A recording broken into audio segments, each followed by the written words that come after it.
So, we are back working on this fella. We are going ahead and we are working on his big mouth today. And we're working on his hammer. So that's the plan. I figure we work on his mouth first and then we work on his hammer. That way we are actually able to get the layering of color done easily. Also, how you going? What kind of mischief you been up to? Any shenanigans? Any fun? Do. So, I think for our lovely Jaws impersonator, we need some of this. We need some of that, and we need like a brown, I think. We've got to have a brown. There's a that looks browny. Welcome in. Oh, welcome in, Shadow. How you going? Nice to meet you. We are busy going ahead and painting the sky today. No, wait, you have been in. Yes, you have been in before. Welcome, welcome. I'm doing pretty awesome.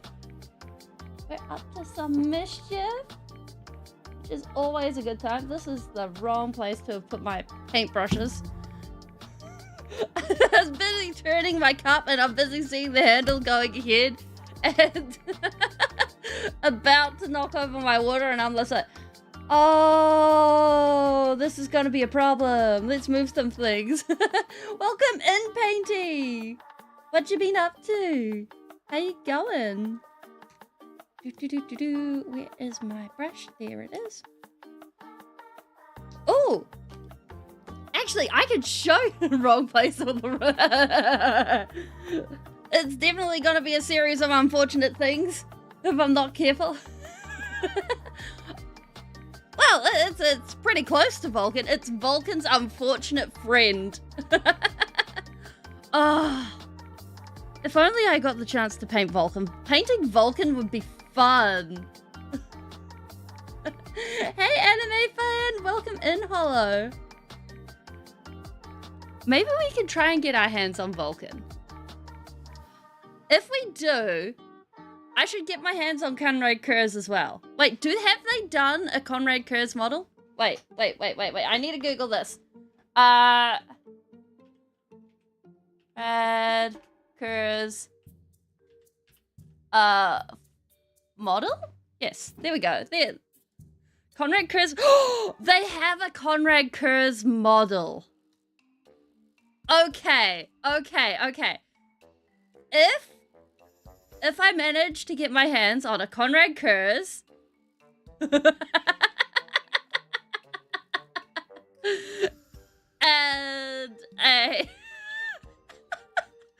a Vulcan, we do that. Because that'll look really, really cool. Okay, it's actually starting to warm up. The heater is working. This is great. Yes! Yeah! Or, I have Magnus. And we do Magnus and Vulcan with the webway. Yeah? Yes? Both of these sound good to me. Side note. Chocolate and cherry? Chocolate and cherry is a good combination. Side note. A friend asked for some Gary tokens. Do you think these are good?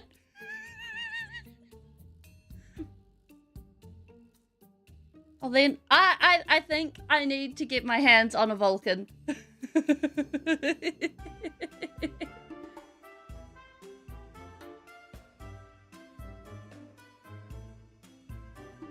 We've yeah. All hail Overlord Gary.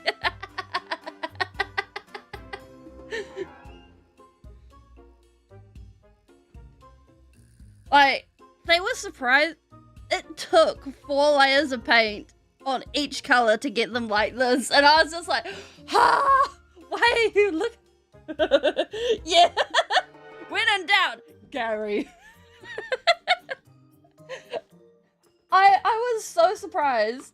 Like, normally it doesn't take that much, but apparently. All right, mouth time. We need Gary. Do you intend to? It needs more shaking. How long? I think it's been like 6 months since I've used that particular color. Oh gosh. Ugh. Oh, it's splattered. Did I not close that?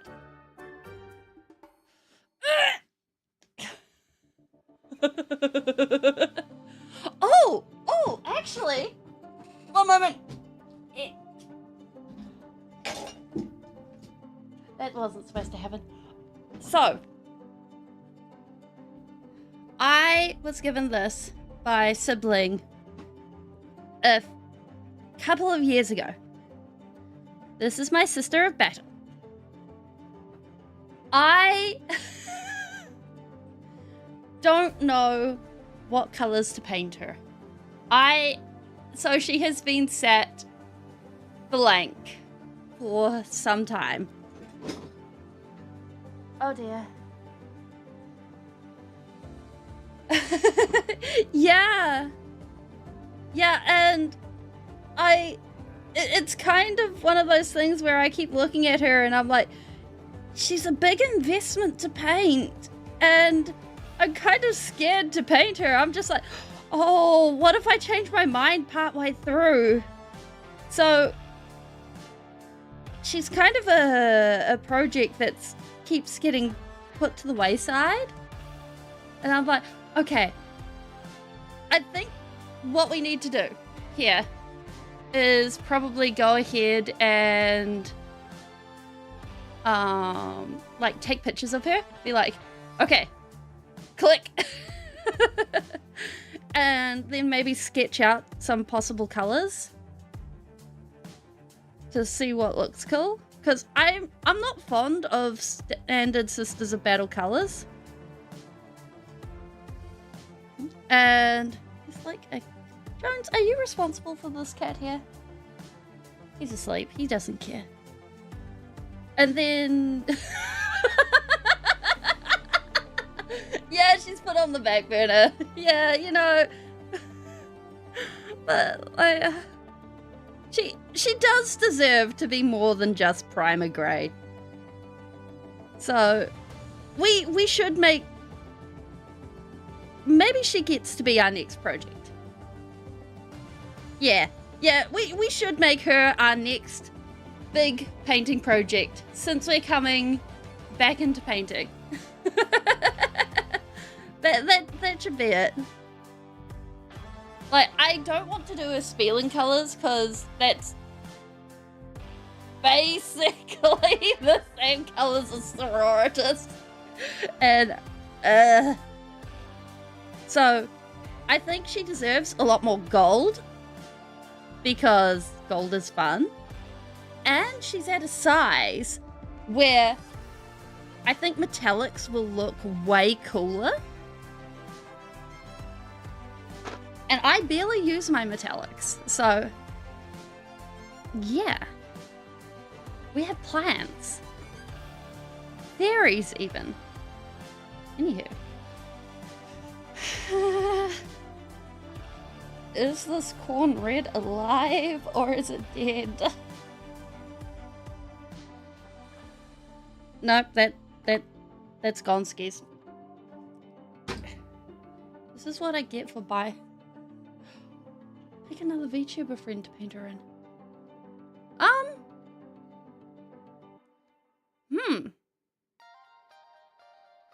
So, weirdly enough,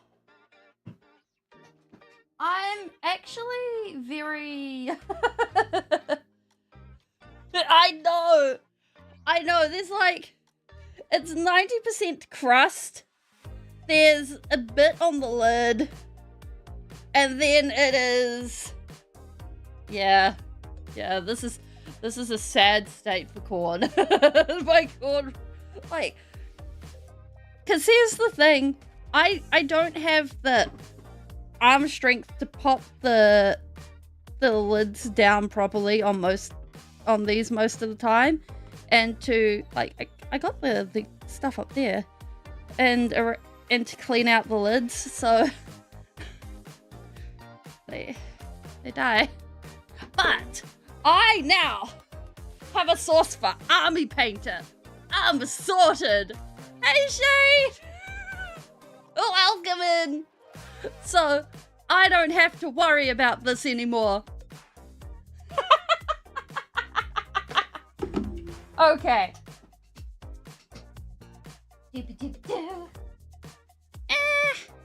That looks like a good replacement. If I mix that with a little bit of brown, she'll be right. Actually, oh no, Shade. Rationally angry from you. That's interesting. What has this been?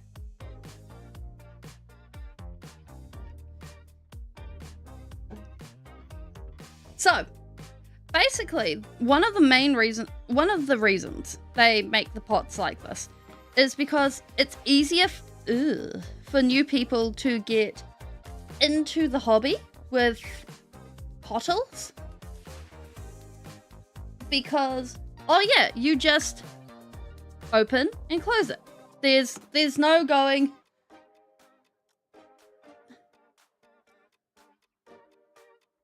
excuse me. Costco is selling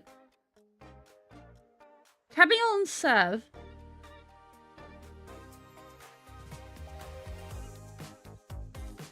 in a paint bucket. 10 litres of wine in a paint bucket, Shade.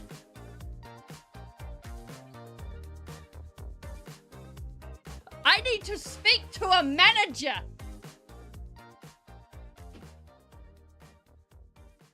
There is that I'm pretty sure you could get a dog to piss in a bucket and it would taste better. You could serve it up.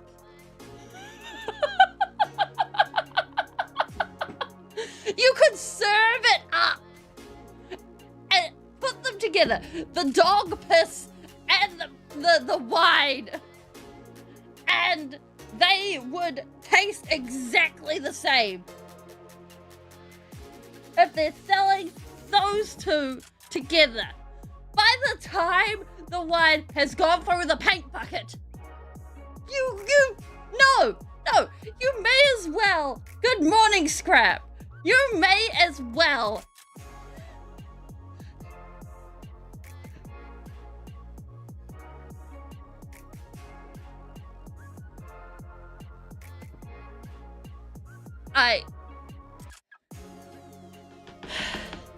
Well, at least it's not tin. I'm looking at the bucket now. I'm looking at the picture. Like, if it was tin, then it would be heinous beyond belief. But this... No! You cannot tell me that tin would improve the flavor, and I would not believe you. No shade. Tin would not improve the flavor.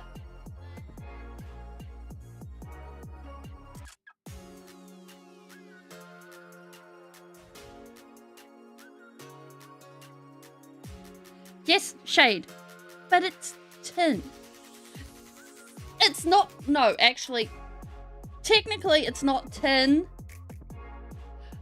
Good morning, Scrap, you walked in on Speeling having opinions.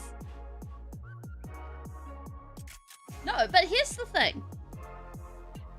It is one, it's, okay, it's Costco brand, alcohol. Because it's the Kirkland brand. So I'm just like,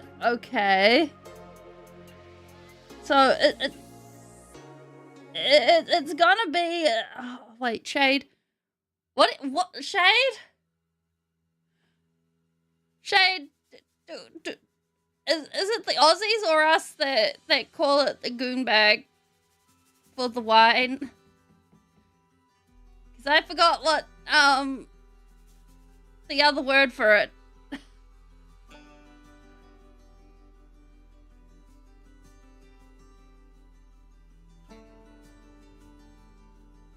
Box wine. Ah. Thank you.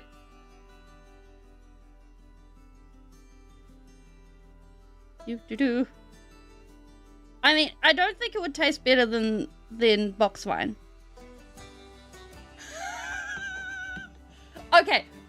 So, in New Zealand and Australia, you get wine in these, I think they're like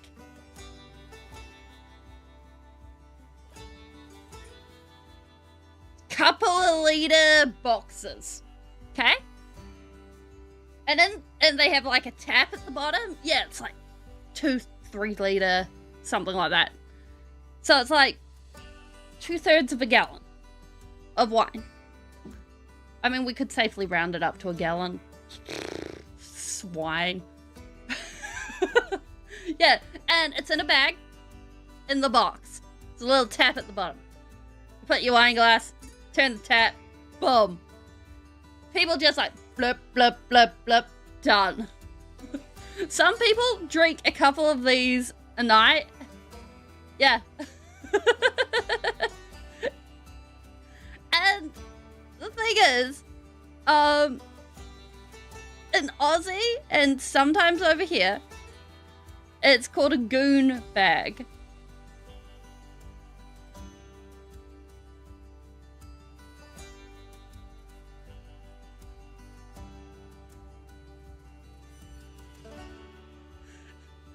Not the internet meaning. It's older. It's older than the modern meaning. It's older, I swear.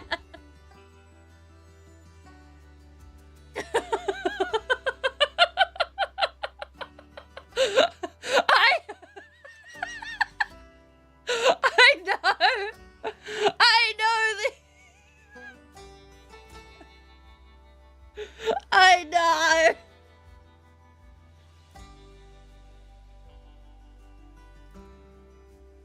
Wait. We need some blue in this.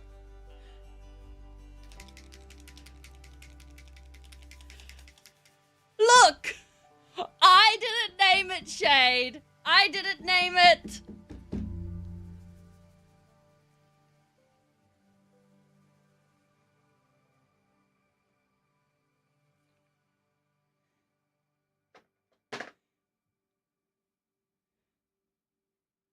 It's not my fault.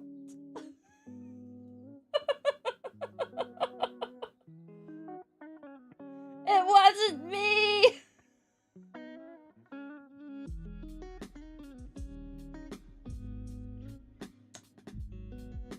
Shade, do you really think 40-year-old Karens would remember? What do you really think 40-year-old Karens would remember the other meaning of the word?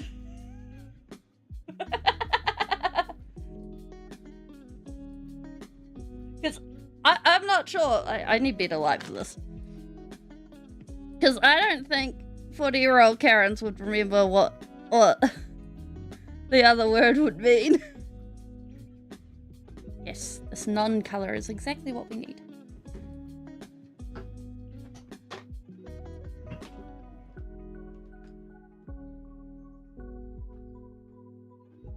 "20-year-old Chad?" Yes. I don't think 20-year-old Chad at the frat party would drink wine, however. This is such a weird conversation for our streams.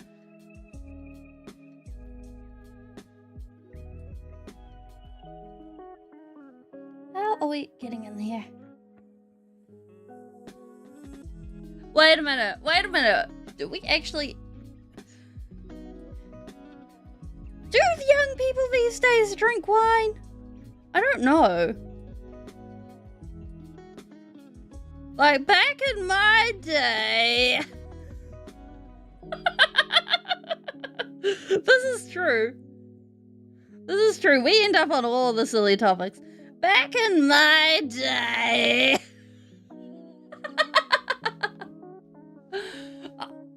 What were people doing? Oh.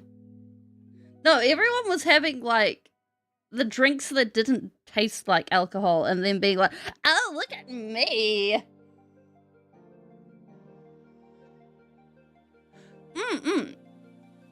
Yeah, alcohol consumption under 25s has plummeted.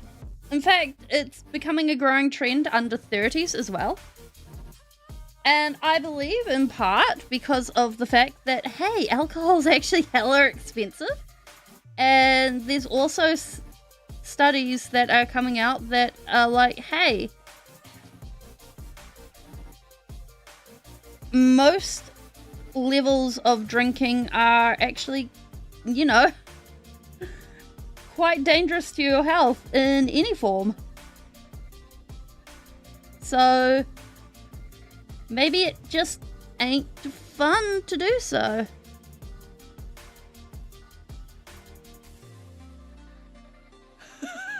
Oh! Well, back in my day, when people were figuring out what they wanted to drink, like 2 decades ago. Oh my gosh, it actually is 2 decades ago. Something like that.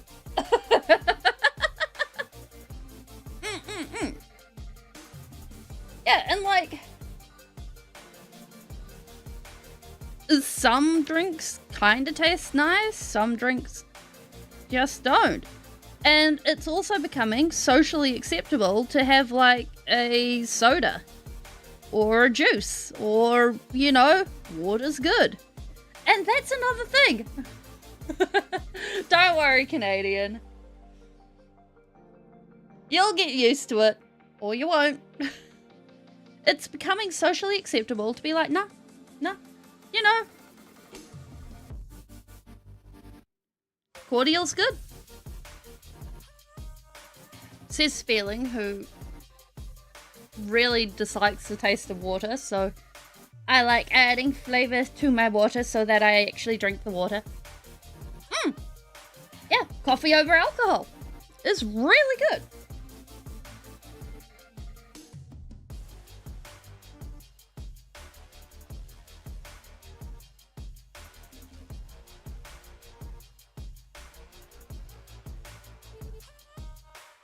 It has a mouth.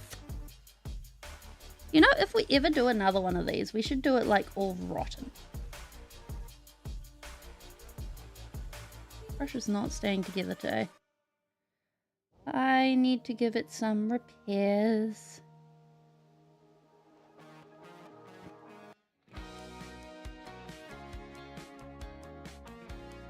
No, it's all good, AEC. Like, personally, I like the smell of coffee, but anything more than a mocha, I'm just like, ugh, why do people do this? This is pain. This is pain to my taste buds. Why are you like this?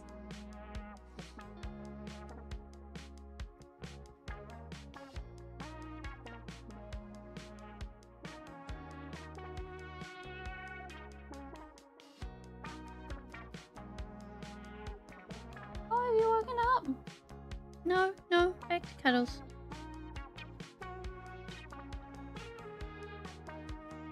And like, that's totally fine. And I think that's a good thing about breaking down, what do you call them? It's not exactly social norms, but other social barriers.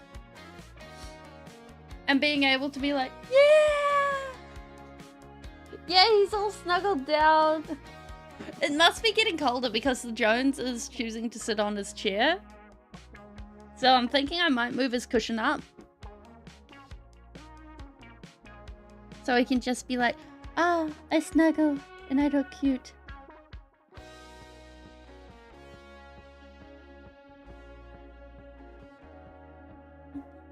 Also, welcome in, Matthias. How you going? So, like, on one hand, I think that there is more of a understanding of what they do to the body. But also, on the other hand, like, I think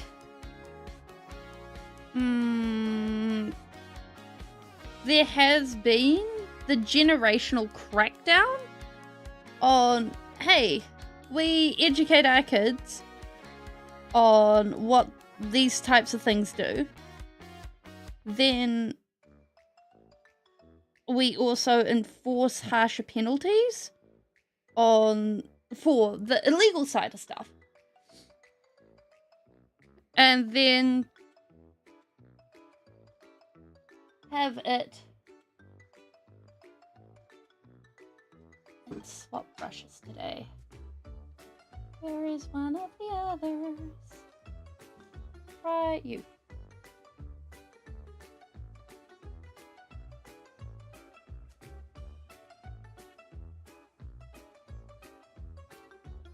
And then, of course, it's not actually as cool in the same social circles. Like, when I was at school, it was cool to go out and get hammered. Not this kind of hammered. And not remember your Saturdays. Because, yeah, now all the kids are vaping and, like, all of that.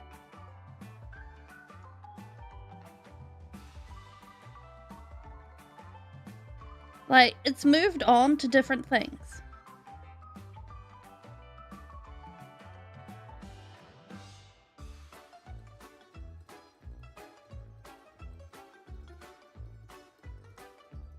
Like, heck.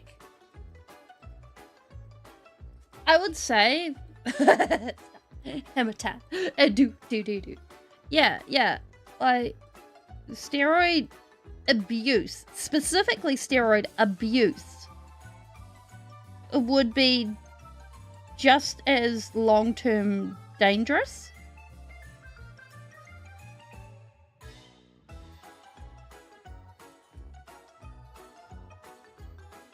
Because of the long-term effects it does to the body.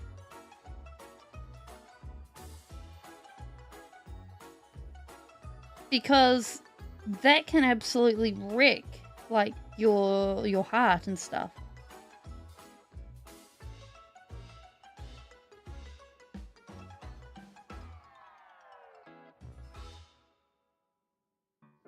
Steroids used responsibly, on the other hand, can actually be life-saving.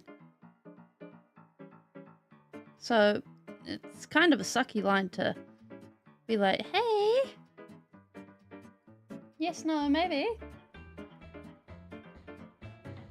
I don't know. Can you repeat?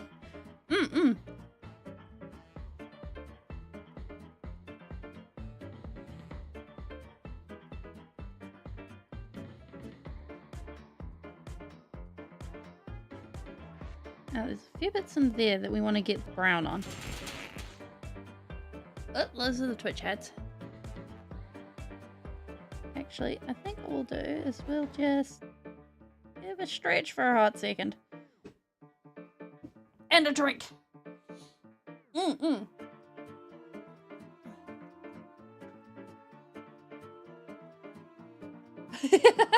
Thank you. Yeah, over the week, I put on some highlights for him. And, like, if I zoom in, where is you can probably see how there's a bit of a yellowish tint to some of his skin. or on his knuckles, there's some red. That got added over the week.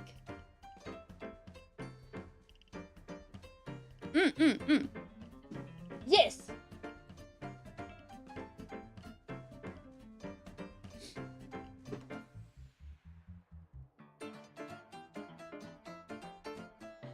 Yeah,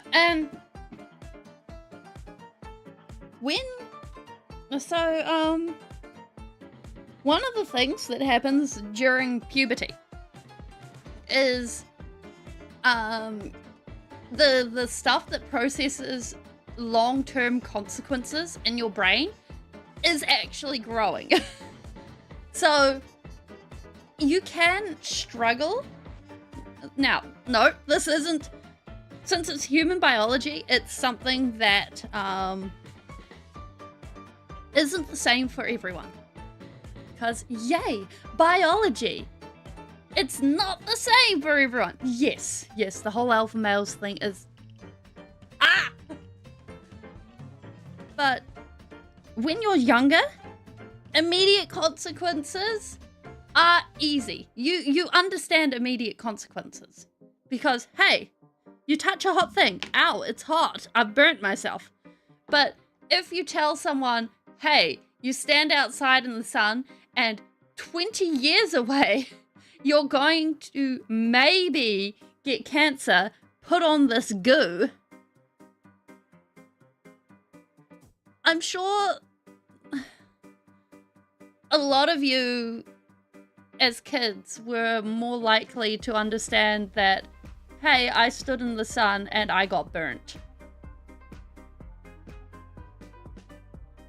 It's it's sunscreen. It's a bit of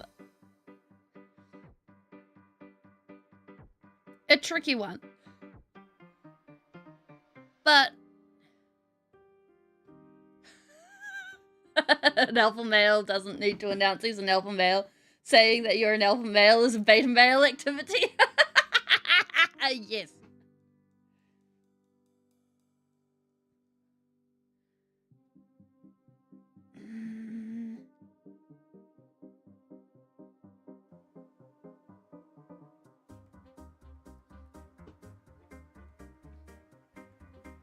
And before you can, like, and for some people, figuring out long-term consequences never comes in, but that's a whole thing. And that's just a person to person. Also, following an alpha male is a beta male. Exactly! Be a trendsetter, not a trend follower. Bam! Now, that doesn't mean that you have to go off and never see a Speeling stream again. That's okay. You can stay here. We can all be groupies together, but you never have to admit it.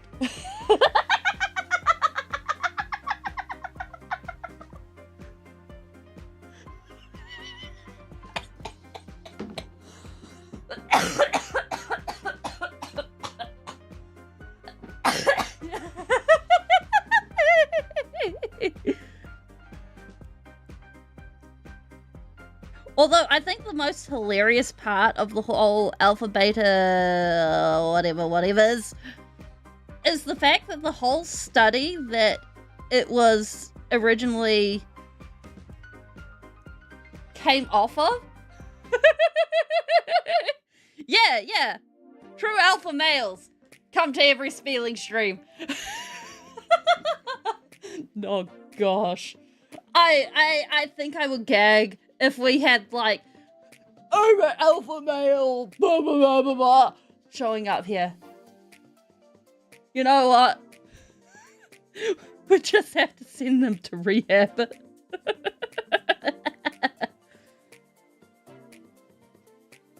That's what we'd have to do. There we go. There's the base colors down. How we go? Time to start making things a bit brighter.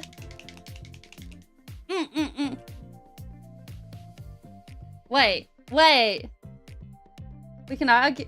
That is true. If we did study chimps, oh my gosh. Chimps would be just such a nightmare.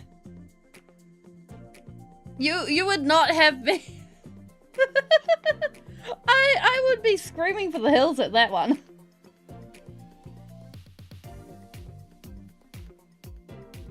I forgot a lip. Like, chimps are one of those special kind of special ones. Where it's just like, hey, you want chaos? Well, here's chaos. And then there's chaos for your chaos. And then, oh, what do I do there? It's just this tiny little... Bloop? Slit?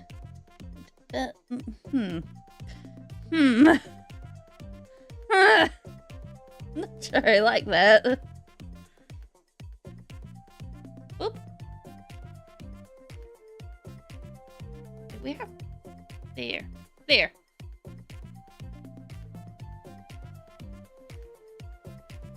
It's got like a split lip down the bottom, and I'm just like, oh.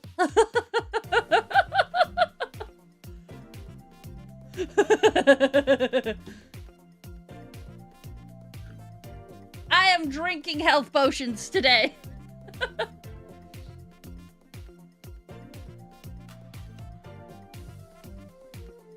Like,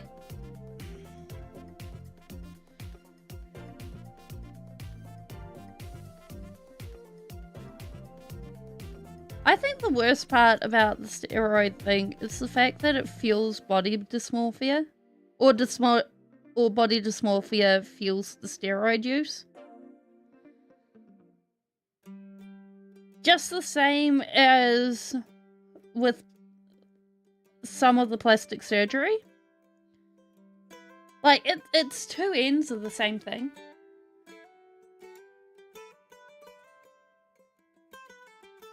It's kind of like back in ye old fashioned times, they used to, with corsets and things like that, which, 99% of them were made to be comfortable, despite what Hollywood says. Because otherwise people would not be able to do their daily wear.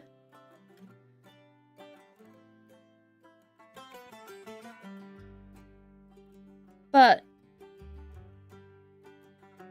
basically,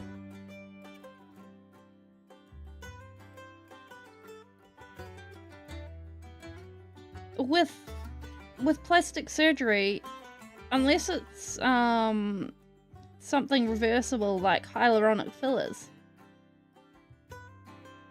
a lot of that's not reversible unless you go under a knife. And to me, that's concerning. It's like, hey, go and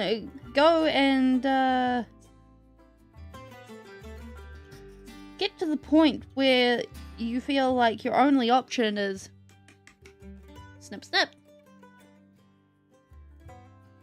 Not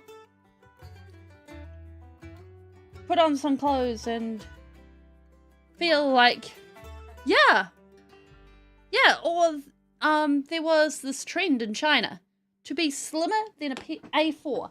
That is one of these. Look how wide this is. That is only slightly wider than my hand at the waist.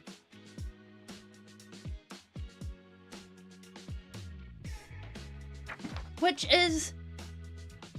oh, bother, I got paint on that. Oh well, nobody's going to notice, I'm sure. Which is insane. And completely unfair. It's the same for dudes who go ahead and get synthol injected into their biceps. And synthol... yeah, It's like, holy moly! This is... this is a lot of pressure for people.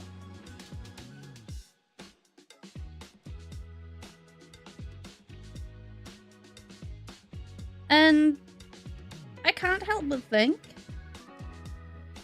that maybe older fashions had at least something right. Like, okay, time to look at no, hear me out. Older fashions, and I'm going to show you some old-fashioned fashions.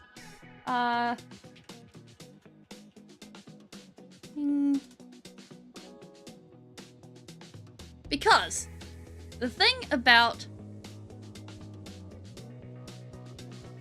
old... Oh, that is a JFIF. You do not want that.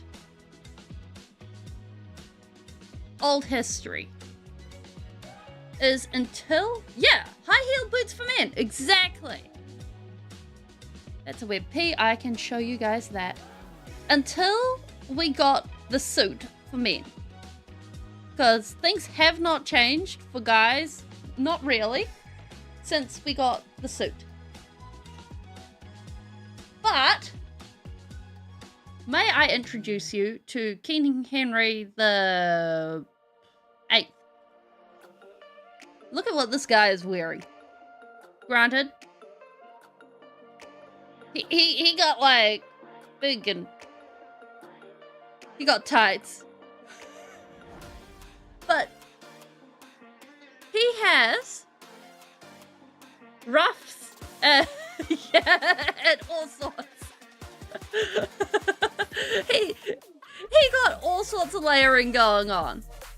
He's also the King of England, so he got to wear the best of the best of the best. Give him a jazz. Wow. Grant, and where is it? Here is his entire court. Actually, less inbreeding than you think, Shade. Like, they weren't too bad.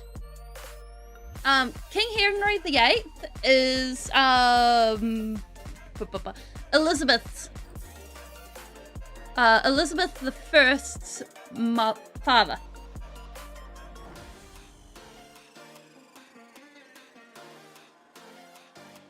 Yeah, wrong side of Europe. Yeah. And, like, when you look at... No, who is it? The Hatsfords? Oh. Yeah, this guy.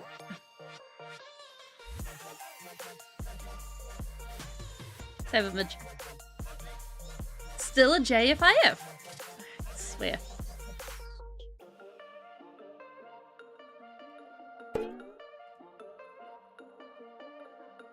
JP, thank you.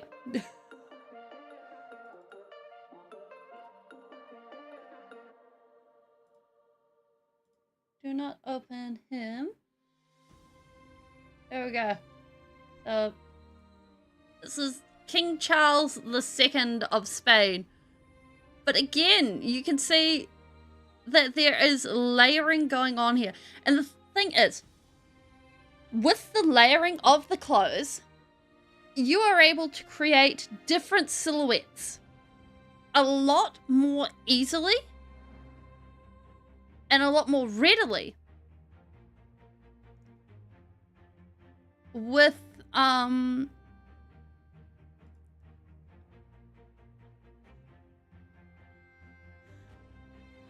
not surprised if the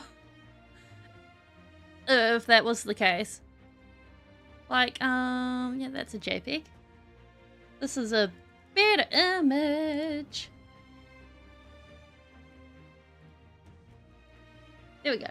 So you can see that there is like a nipped in waist, creating the wide shoulders with the puffed sleeves. One moment.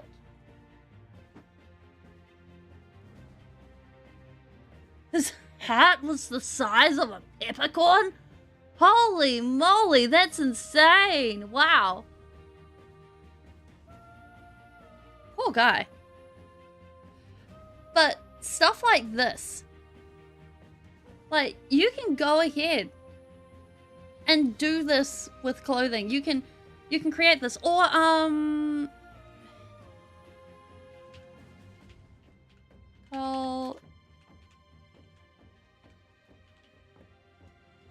mints. Or you can go ahead and you can look at mint. You can go across the world and look at Indian clothing from India, and this stuff looks really, really cool. And I am deliberately choosing just male clothing right now, because look at the completely different silhouette choices.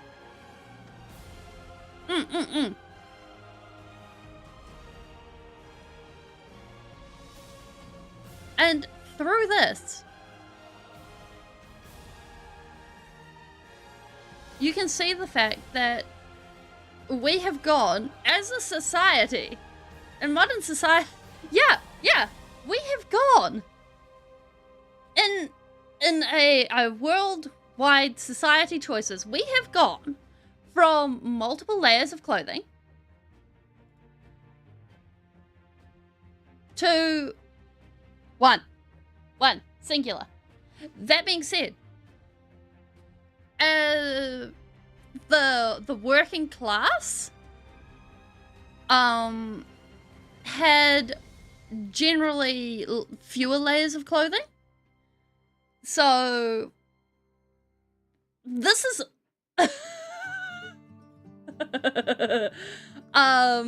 if you well, let's pick a date.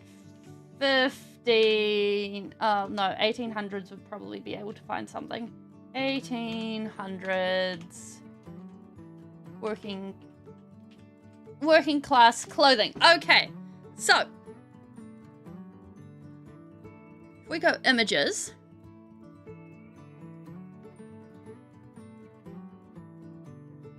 here's a variety of people. Copy, no. Save images. We're gonna do a thing, yes.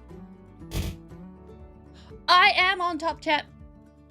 Thank you for the reminder. Bam. They actively, wait. They didn't just happen to be inbred, they actively sought to be inbred? What? They left their most deformed babies on an island. Oh my gosh.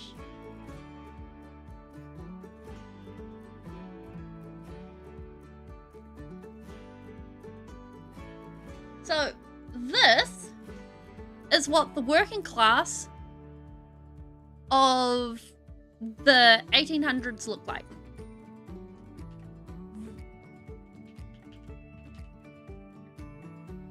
This,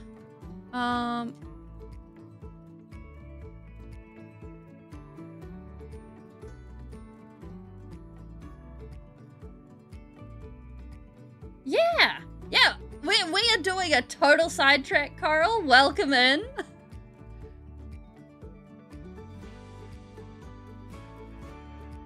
This is what the upper class looked like. Where did that picture go? Yeah. So you can see the difference in complexity of clothing.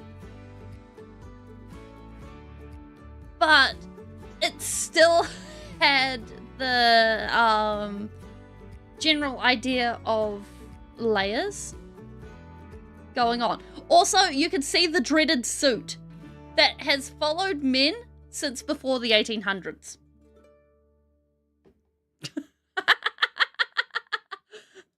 Oh my gosh.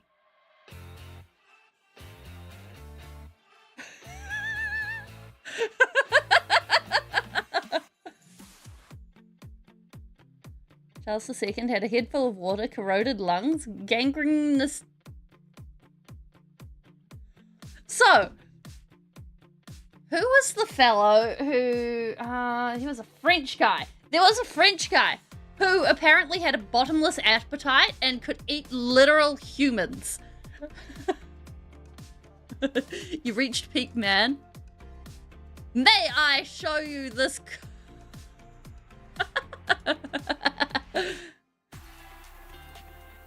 No, cancel. That's the wrong thing to click. May I show you this political cartoon that is busy looking at me right now for the opinion of what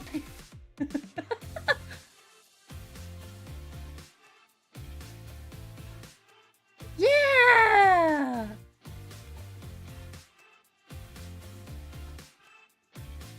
Of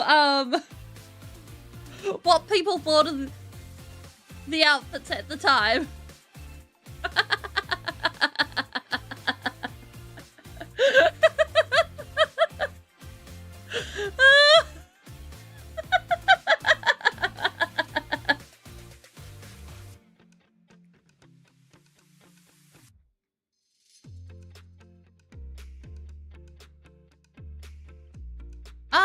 Wait. It probably did.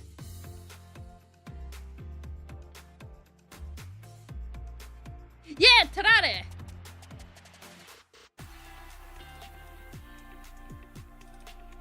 That's the guy. No, Dr. Seuss didn't do this. This is a political cartoon about...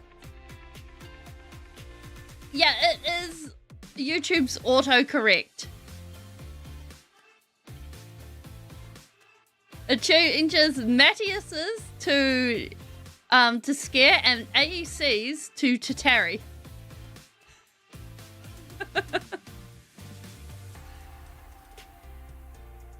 I have YouTube's live chat up on another window now.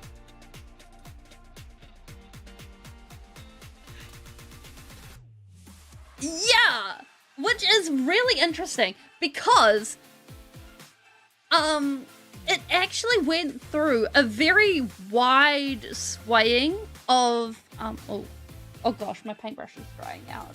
I need to just, since we're going way off topic here and poor guy is being basically this actually came off of a style where women were actually expected to look kind of plump, and it swayed back and forth between women expecting to look kind of plump and then to kind of snatched to kind of pregnant. And it wasn't snatched as in thin snatched. It was more like, hey, we got the curves. We got the hourglass shape. But it's more about proportion. So that adjust and add, you see how they have the additions on the top of their sleeves there? They would add puff to their sleeves and then hip padding to get the shaping. So they would add rather than subtract to get the shape they want. And if they wanted more boobage, they would just add more boobage. Yeah, the guy is just like, woof. So it's really interesting that in this thing, they're going after everyone in this, because that's not actually something that happens very often in these political cartoons.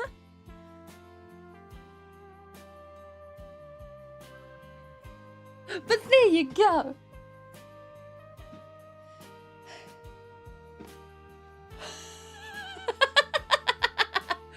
Oh yeah. Like, I'm actually surprised with this image that they had the woman here showing their legs.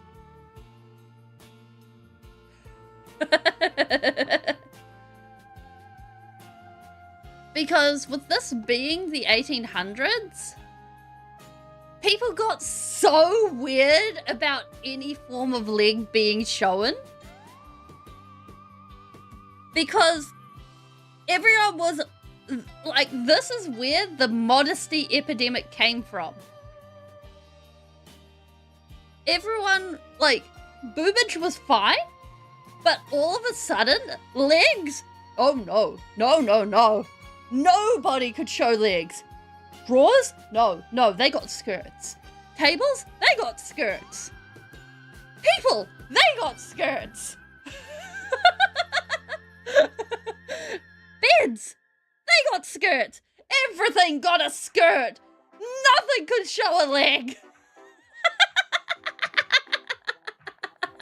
There could be no legs shown at any point because a leg was considered sexy. Not the boobage. Never the boobage. You could not show any legs.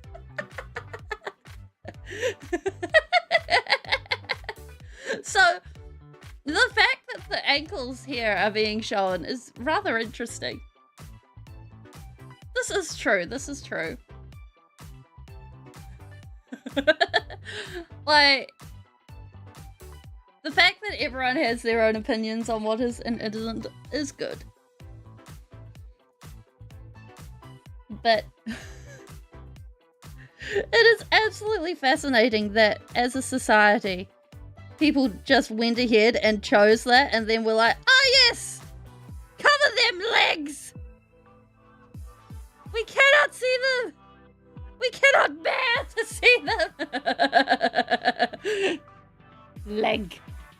No, wait. We can do one better with this. Yeah. Yeah. Leg.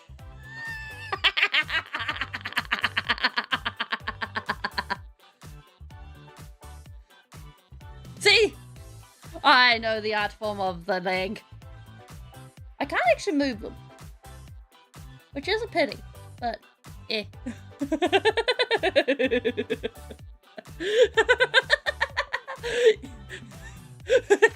Now we know we belong on the internet. We have reached leg content.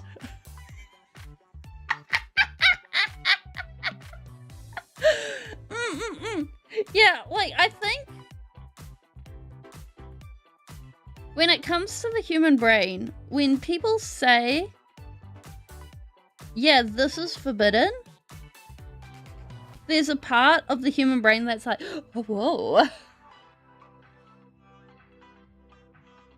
You can do the stanky leg. Ooh. Get on her.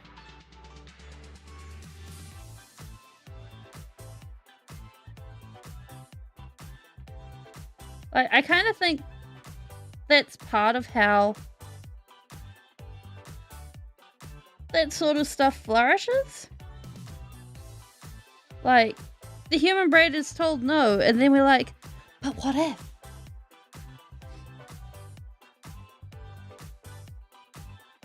So it leads to that cycle of, can I touch it? And then we touch it and it's like, oh, but we could push the boundaries just a little bit further. And then it just goes a little bit further and a little bit further.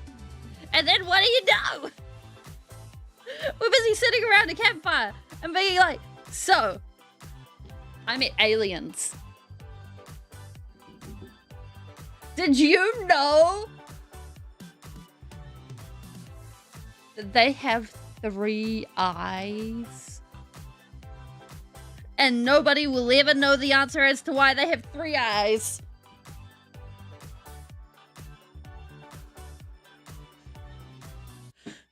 And then there are the humans that like pushing boundaries that are not safe.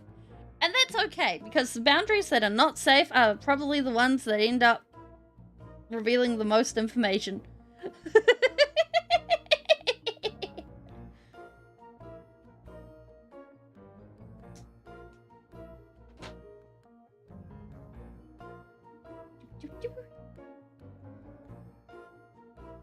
And end up with all the interesting stuff.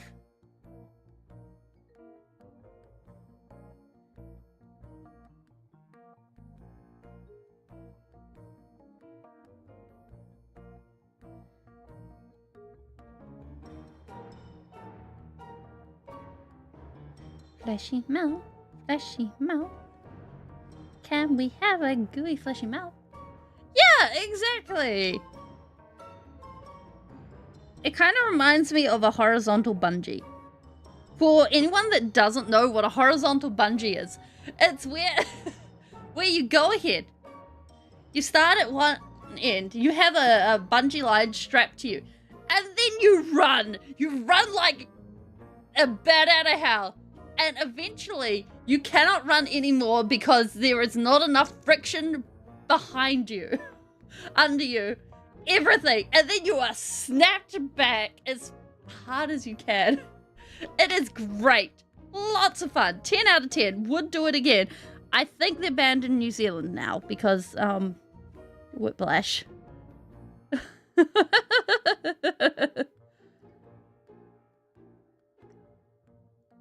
Either way.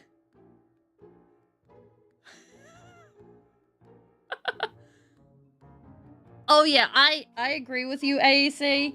You would not get me off that hill either. Horizontal bungee shade, I think. I don't know.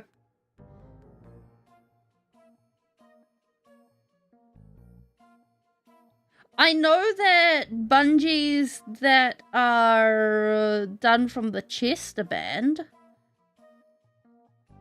because of risk of hanging.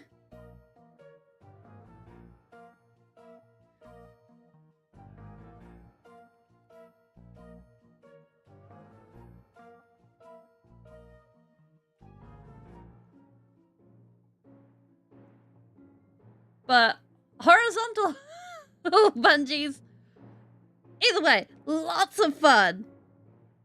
10 out of 10 would do again. Because you get to go flying in all sorts of directions.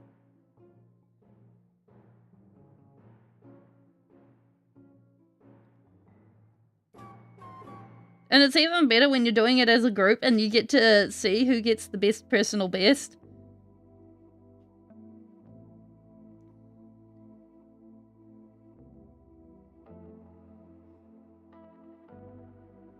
Oh yeah, yeah.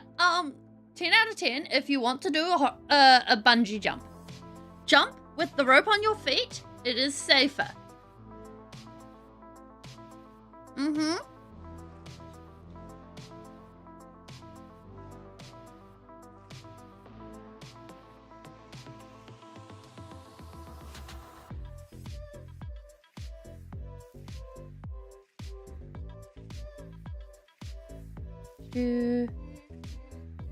Unless they've improved the practices.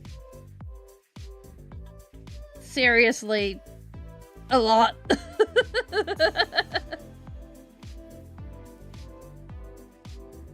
Because it used to be that there was a high chance of getting the rope wrapped up. Fun times. Not fun times. It's the wrong word.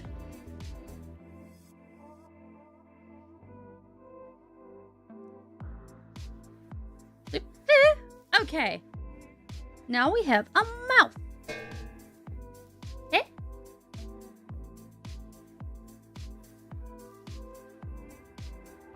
Actually, you know what? There are nipples here. We should actually color. Oh, do we color the nipples? Or do we leave them be? I think they do need some attention. I assume they've at least replaced the ropes since then.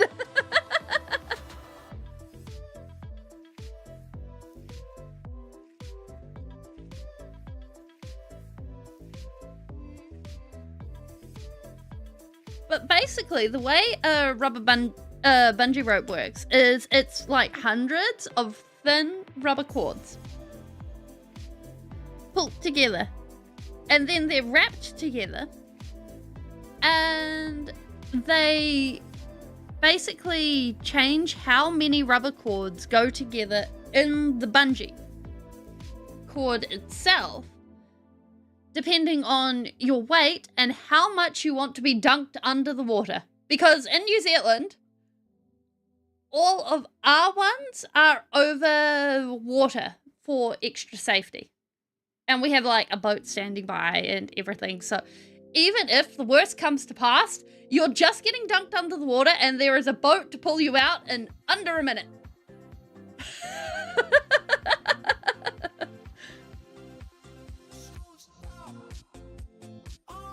Do-do-do.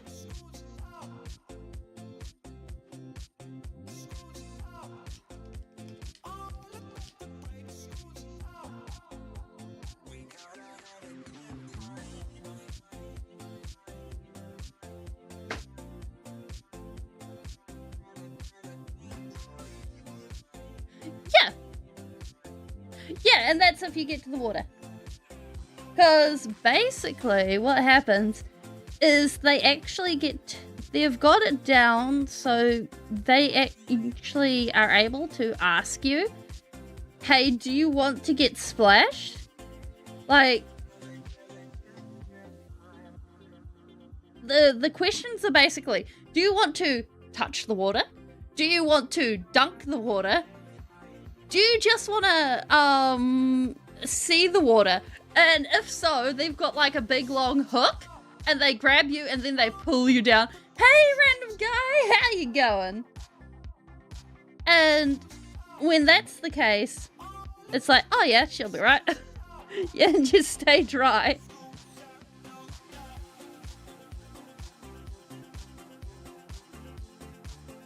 But most of the time people want to be dunked from the times I've actually watched people get bungee jumped.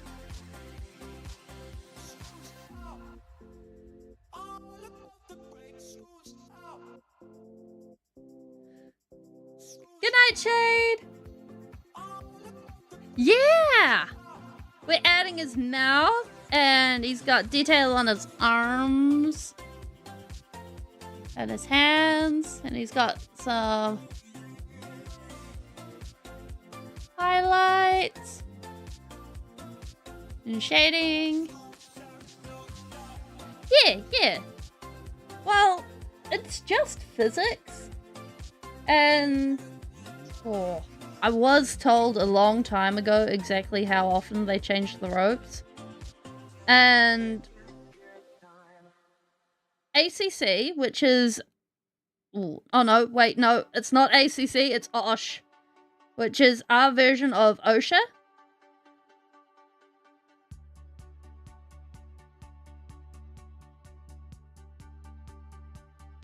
Is very, very strict about what people can and can't do. So the ropes get changed quite frequently. In fact, New Zealand. My country.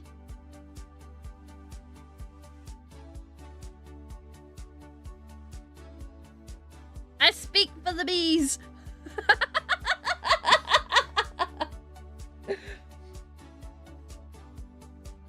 I'm busy talking about bungee jumps.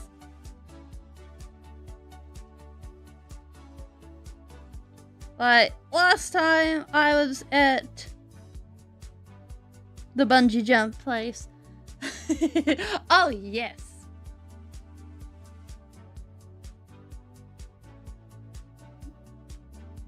They obviously changed the ropes regularly enough to actually sell sections of the rope, which is how I know that they're made out of lots and lots of fine. No, bro.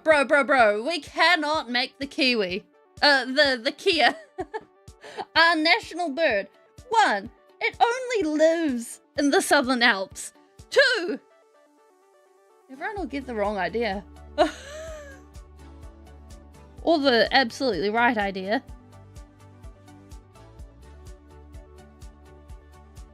It's like, I think we should absolutely stay with the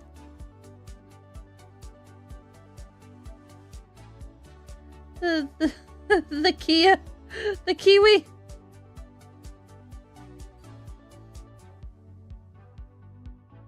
We just have a secret backup. Ah, that is the parrot that can fly. It is also the parrot that likes taking apart cars like a... and thinks that it's a crow.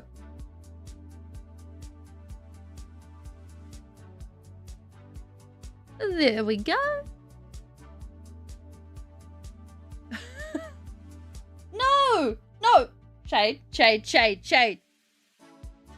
We need the tourists.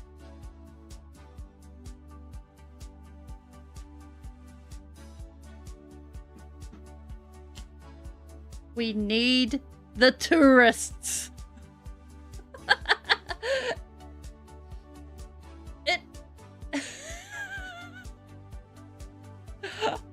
It is.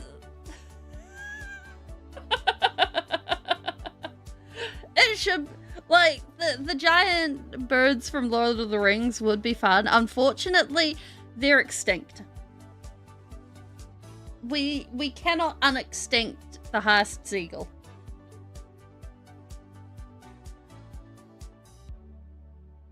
Alright, we have teeth.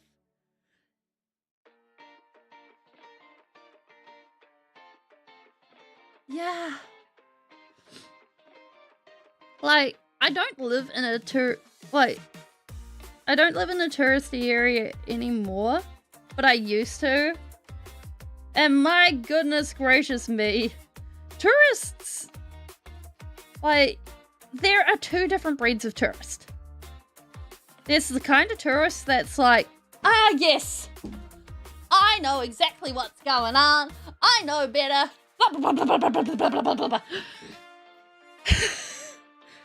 No, 3. I did buy a bungee cord. I bought a chunk. I thought it was pretty neat. And then there's the kind that come in on buses, and I think they're the worst. Because, like, we got, in those cases, it was mostly Asian tourists who would spend money at Asian businesses only, stay in Asian hotels, and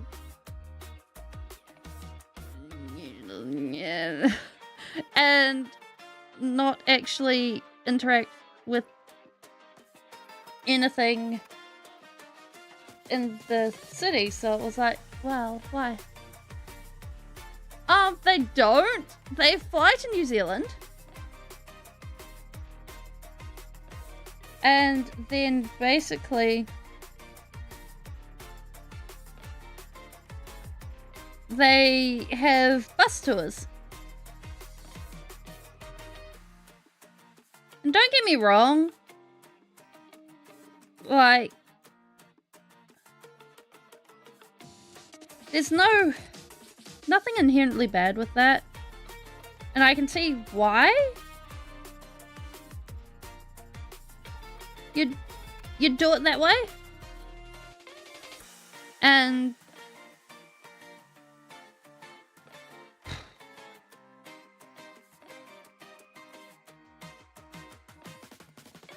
I think if I was traveling a country I didn't understand the language in, I'd probably look at the practicalities of doing it that way.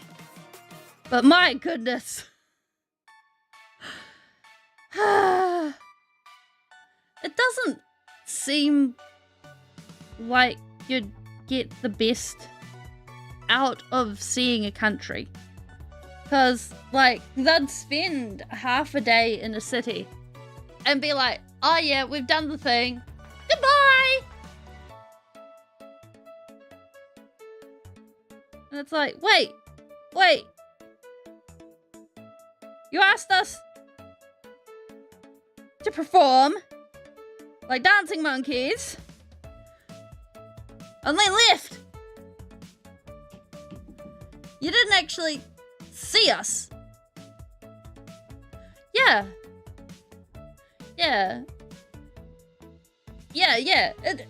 And when you don't have enough money, because, like, New Zealand's expensive to get to, I imagine. Yeah, and it's like, yeah, like going to Japan and only eating McDonald's, that's exactly it.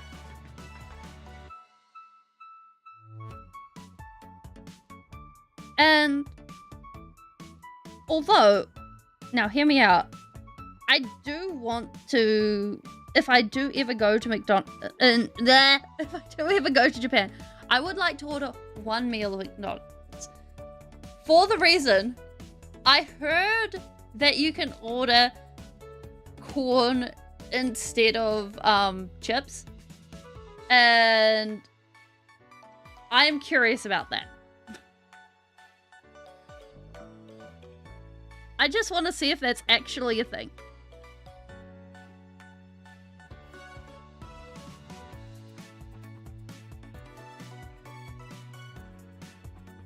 $2,000? Wait, we can? Oh. Huh.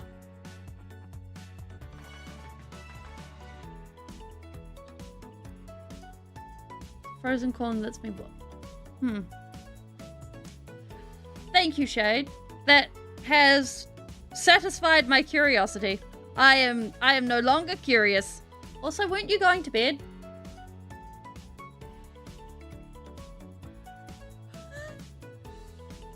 It's not even McCain's.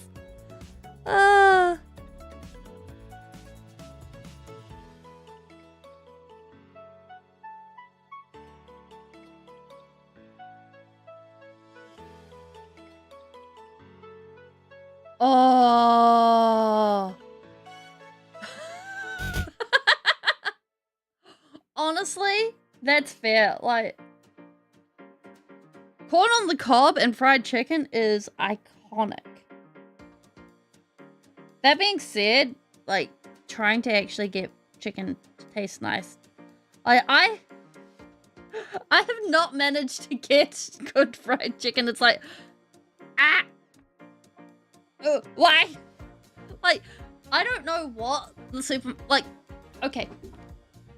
10 out of 10, the best lazy meal ever is buying a rotisserie chicken from the supermarket and then buying some buns. Bam. It's like $15. It sets you up for like 3/4 of the week. No, a chicken's gone up in price. It's more like $18 and you're having chicken and bun for the week. Less if you're sharing it with other people.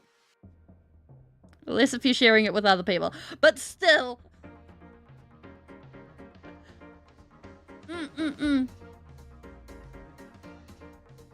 Like,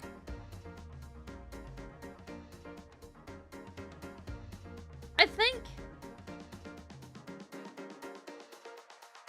people who are going for the experience of taking photos, like, if you can't afford to do anything, then going for the experience and taking photos while you're there makes for almost as good of an experience. Like, the first time I went to Australia, we basically did nothing but wander around, except for the day that we went to the theme parks. Which stuck in my mind pretty cool. And like, I think the thing that stuck in my brain the most? Oh, what one was the one that had the... Wait, where is the Gold Coast? I went to the Gold Coast and I would not go back. However, for young Speeling, it was the first time out in my country and it was magic. Queensland? Yeah, so Queensland gave me Auckland vibes, and I don't like Auckland. What is this? I found a minni! A sudden surprise minni. Wait, I know this guy. This guy has an axe head that he needs, that goes there. I think we could probably give him something like that. No, that's too big. Wait. Hammer! Oh well. Future problems. Not dealing with them now. Good to know he exists.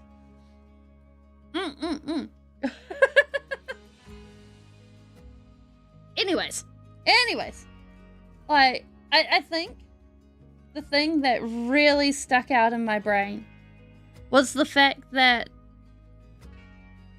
was the day where we walked into this glass shop and it had someone who was actually going ahead and making this lamp worked glass. And lamp working is where you work with a torch, a blowtorch like this, and you've got one piece of glass on a mandrel, which is like a stick, and you manipulate the glass like this, and you have another piece like this, and you do stuff with the glass. And my goodness, if I had like a few $1,000s to set up a studio, we would be doing that. We would so be doing that. Like, I had the materials at one point to try doing a little bit, and oh my gosh, it was so much fun. But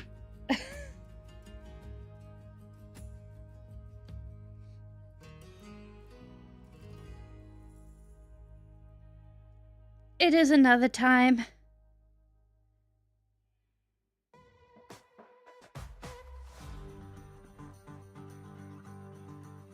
Oh my gosh! That would be amazing! 10 out of 10, that would be worth it. Because to do glasswork, you need to have a kiln and be able to run the kiln as well. And I never had a kiln. So it would have... I'd need to get a kiln if we ever do that. You know what? If I ever win the lottery, that's how you guys will know. We'll be suddenly doing glasswork.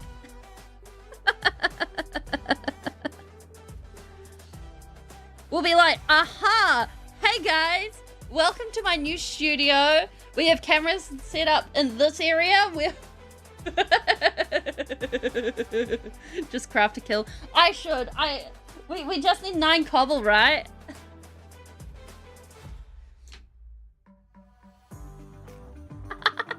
Yeah, 10k subs. Yeah, but it would be really cool. We'd be able to have like the glass working bit there, and then no, it's actually 8 cobble to craft a furnace. What am I saying? We'd be able to have like the glass working there with because the thing is, you need extraction. You need air extraction because glass lets out fumes when you cook it. You heat it up and make it molten.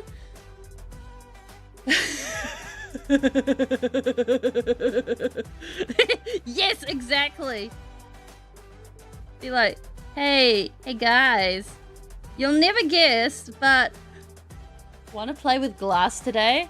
I'm feeling pink and blue horrors. Oh, those would look so cool.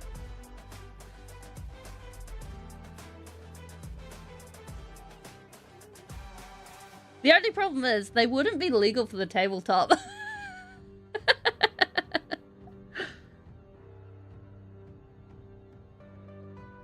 I'm sure in a casual setting it would be fine. And the good thing is, like, kiln fired glass is actually fairly strong. Like, because I did a course on glass, like, lamp working. And I still have the beads.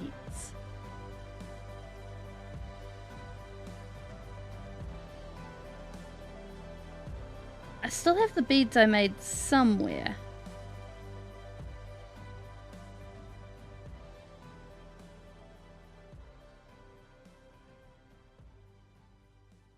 If I find them at any point, I'll post pictures because they're cool.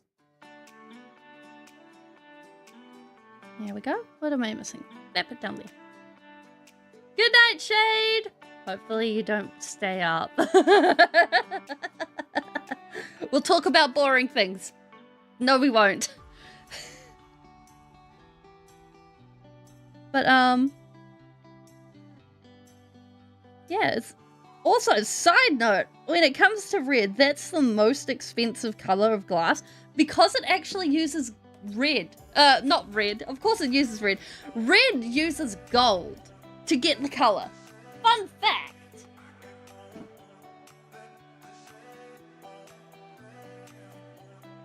Like, that's just a side note fun fact there. Yeah, they put gold to...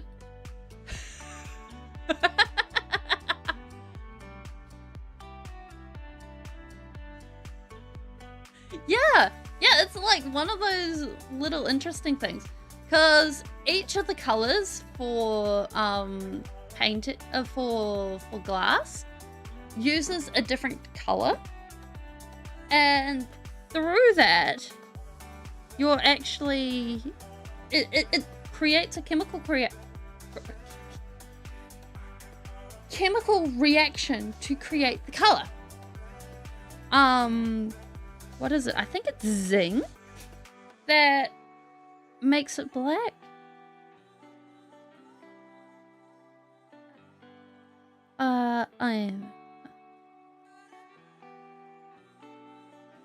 It's a whole lot of stuff. But yeah, glass is very, very much science based in how it works. Wait, what colors make glass? This is true. Color. What? Chemicals!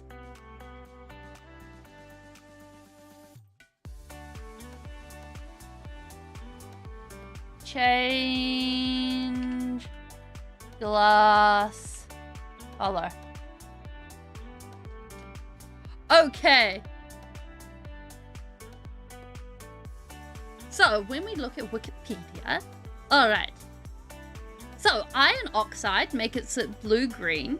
Chromium makes it very green. Sulfur and carbon and iron salts makes it blue.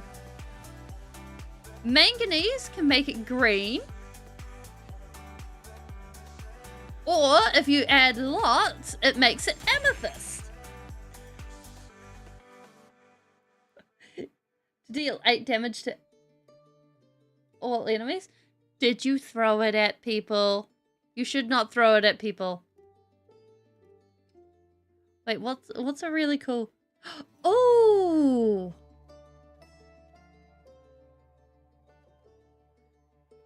Wait, cadmium? Excuse me. Cadmium, along with sulfur, creates cadmium sulfide, which results in a deep yellow color, often used in glazes. However, cadmium is toxic. Together with selenium, hey random guy, and sulfur, it yields shades of bright red and orange. Isn't that a lot of problems?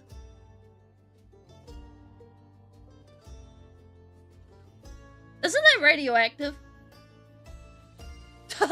Right under it. Uranium, 0.1 to 2% can be added to give glass a fluorescent yellow or green color.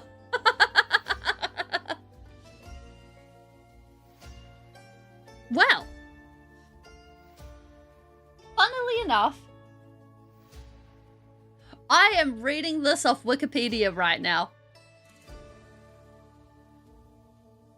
I actually have a gold acrylic.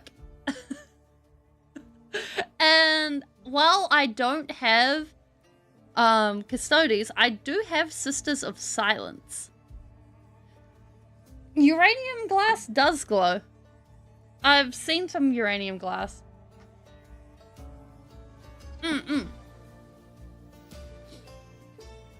This has been actually... Oh, if I... No, wait. Cleaning because of the stinks.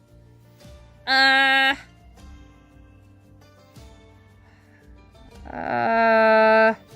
it should be water.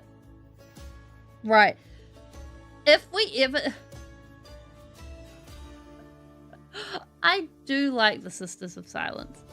Like, my opinion on Femstodes, I don't care. Like, I'm of the opinion that because of the sheer level of genetic recreation that happens with Custodes, their gender is Custodes. If they are pushed into being female, then no thanks. Don't do this to me. I like people in big bulky armor.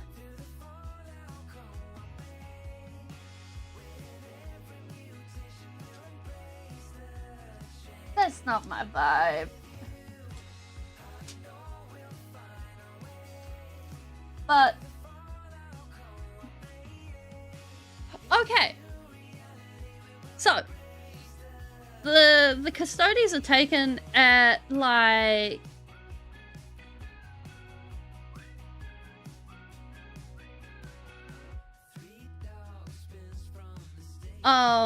2, right? They're taken super young.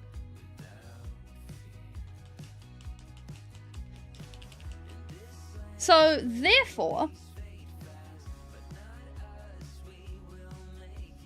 this means that a lot of biological processes in the human body, are these both the same grey? No. Have not been implemented. When you're looking at an Astartes, which are much later in life, there is actually a few biological processes that have been implemented. There is also a lot more stuff in the brain that have been implemented at that stage for an Astartes. So, therefore, if you look at the logic behind why a Custodes is taken at 2, as, or is it like just as baby? I've forgotten the exact age, but it is basically around there. So therefore, the logic then becomes, hey, oh damn. The logic then becomes, hey,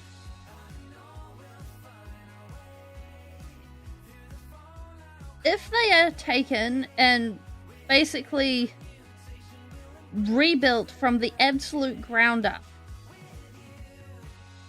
then a single XY chromosome should not be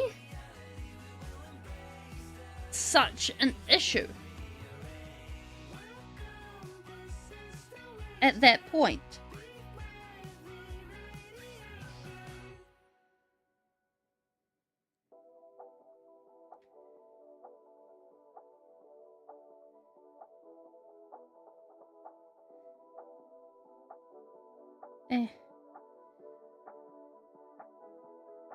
In fact, like, if he's doing such extensive stuff, it might even be that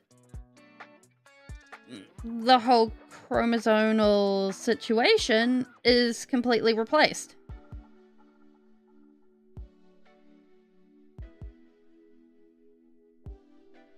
Because,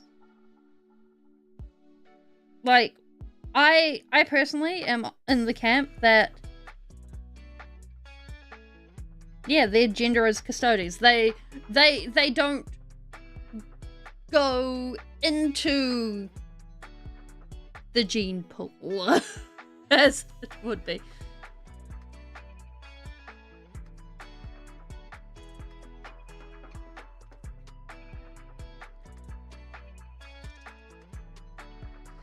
But also, I don't think, because they take them from the nobles.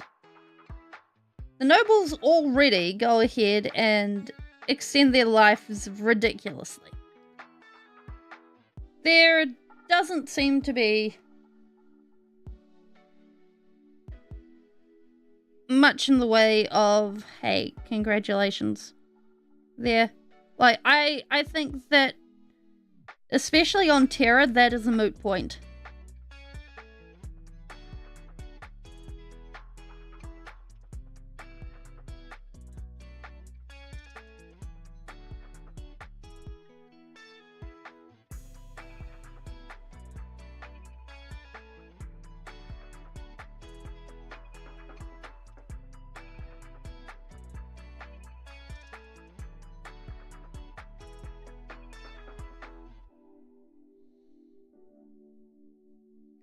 There is far too many people to be worried about that. Yeah.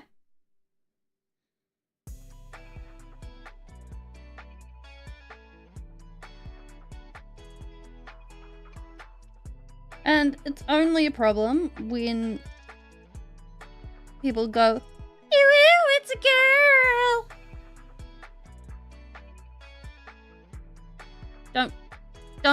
Don't ooh, it's a girl at me.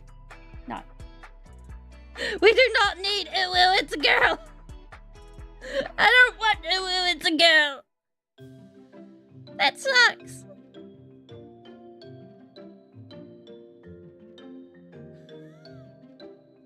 Yeah, like, I don't think I've read, or I need to go looking more, but I don't think I've read books that are in the modern 40k about the Sisters of Silence, which would be really cool. I like them. What? Is that just as... Like, I've vaguely seen the new KFC... Oh my god. I've vaguely seen the new Caiaphas Cain model, but I haven't looked at it for a very long time. I just sort of glanced over it because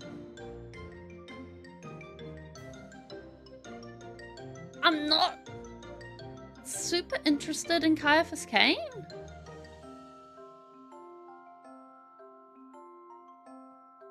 But then again, most of what I know... Oh my gosh, he does. But then looking at that, it's more his paint job that they've done.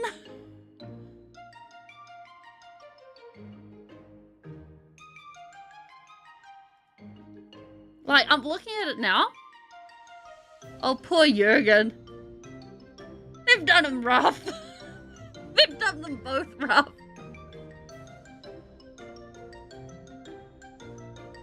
Yeah, it's yep.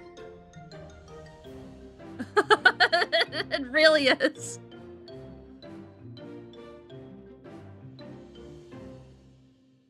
I like the hero base they've given them for the diorama though. Like, I'm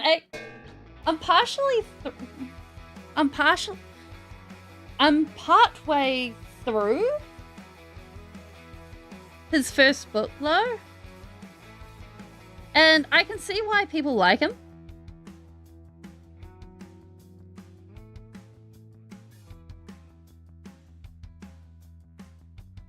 Yeah.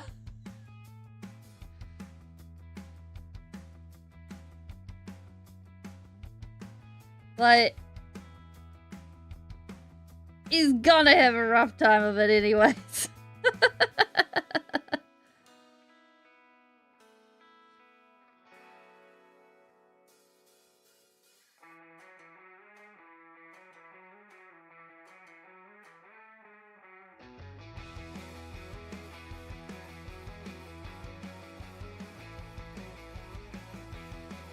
Yeah.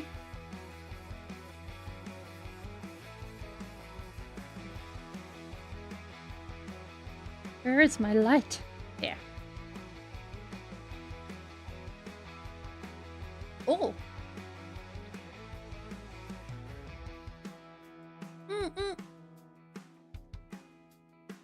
At the moment, I'm busy reading, the first Caiaphas Came Omnibus and Horus Rising. Oh, speaking of which, these guys are gonna be the next thing we paint. Ta-da! Don't mind this guy. I had to find a replacement arm because I lost his other arm.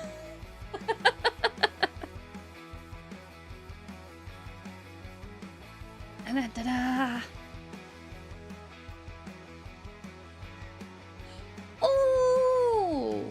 Oh, enjoy that, Canadian. The next movie I'm going to go see is going to be Mandalorian and Grogu. I'm rather excited for that. Da-da-da.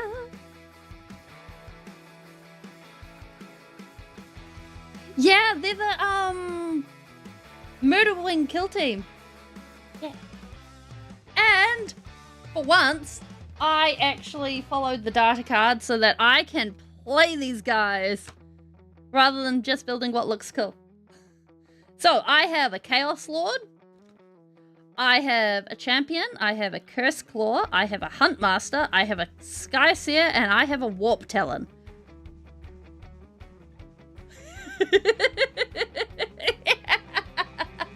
I am ready for the marketing duo. Yeah! And with this guy, I ended up losing his sword. So I had to find a replacement arm. So now he has a Dark Angel's arm and sword. And I figure I will actually paint that up in Dark Angel's colors.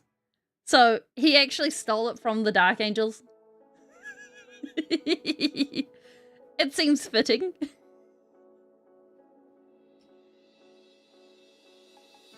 Because, yeah, he's an arm thief. It just got, like, stitched on. Because my Tamiya exploded all over the table while I was painting him, and I was just like, oh no! Emergency cleanup, go! And somehow, in the entirety of all of that, I lost his arm. And I only found his arm... No, I found his sword? Wait, where did the sword go? I had the sword... oh gosh. as of a day ago, but it seems it's disappeared again. Ooh. Is that a good movie? Like, I know that one's been out for a while, but I haven't seen any of the Godzilla movies.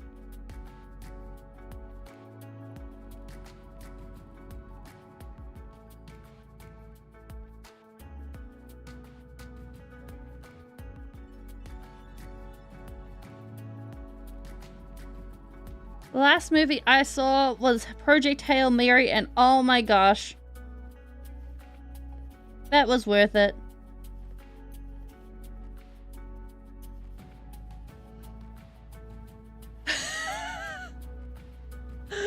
Canadian, I've not seen any of the Godzilla movies. I know nothing here.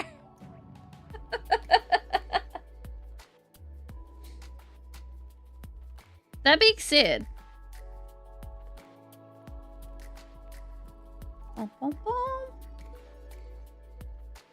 it wouldn't have stuck around for this long if it wasn't good.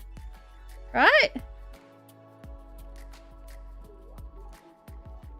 Oh, I've been playing Tainted Grail, Fall of Avalon. Oh my gosh. That has been so good. Like, I was going to be trying to watch Witch Hat Atelier, but this has taken up all my attention. Like, 10 out of 10. The people that have made this game, they know what's going on. They know what people like. If you like Skyrim, you're gonna like that. Like, it kind of feels like a mixture between Skyrim and almost Elden Ring in terms of vibes. I have watched Inception. I watched it once. It was an interesting premise. I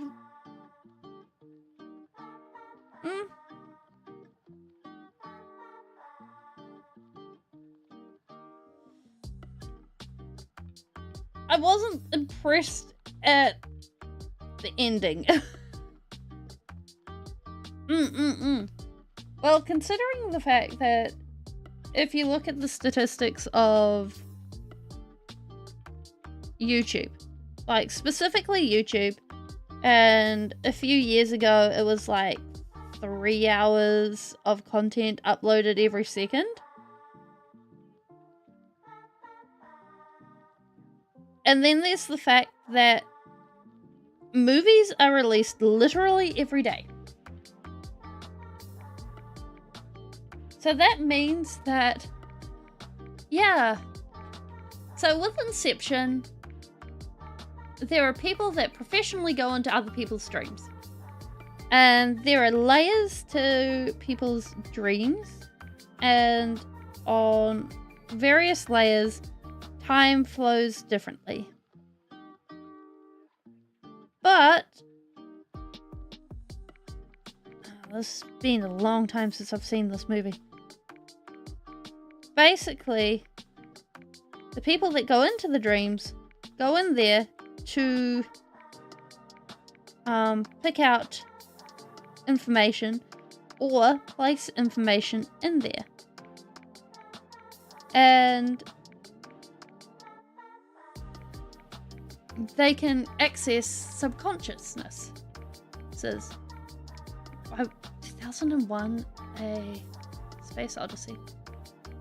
I have not seen that. I cannot let you do that, Hal. I know that's part of it.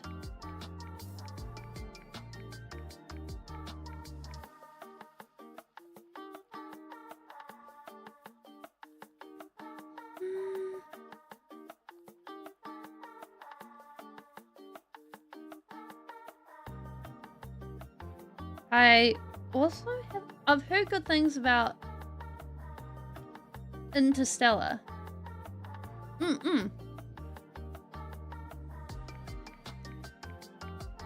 Yeah, I think the thing that stuck out to me the most was the fact that the guy kept checking that the spinning top was,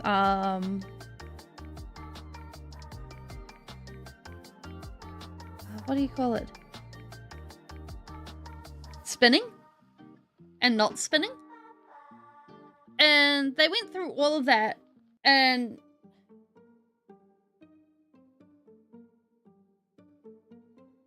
part of the thing was he was double checking whether he was awake or not all the way through it. And then it got to the point at the end where he left this thing and he ignored it. And it's just like, well, okay. Sure. Yeah, it didn't establish that implanting is much harder because you had to go all the way down to the subconscious and plant the idea there rather than dealing with dreams or anything like that. Which is a lot better.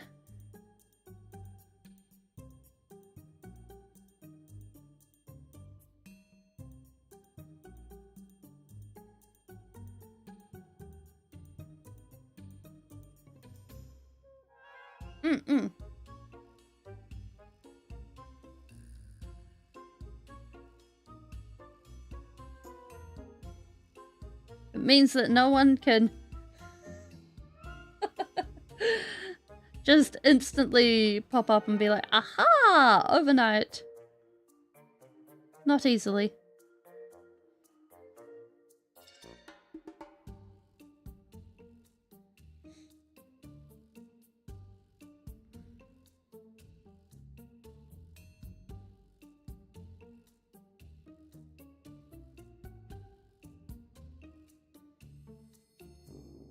Although, one detail I did see about Inception was the fact that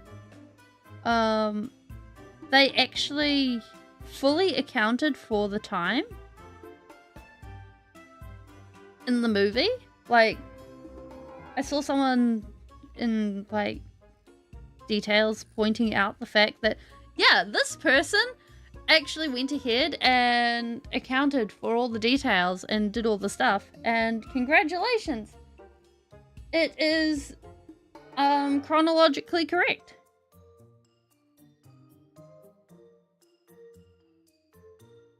Which a lot of movies aren't, so congratulations to them.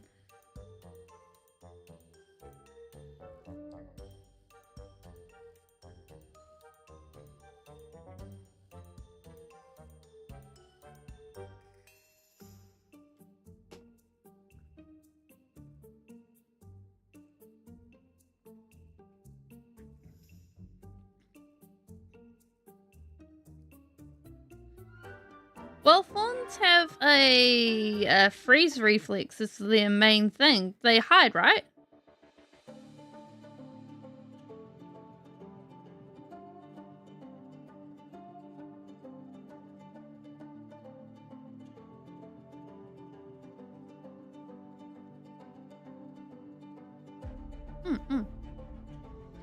So that makes sense for them to do.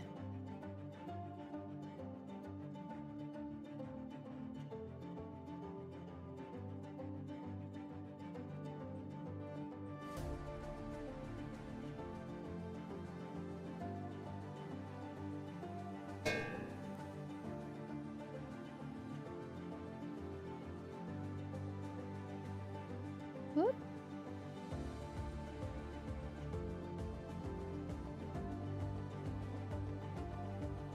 There we go.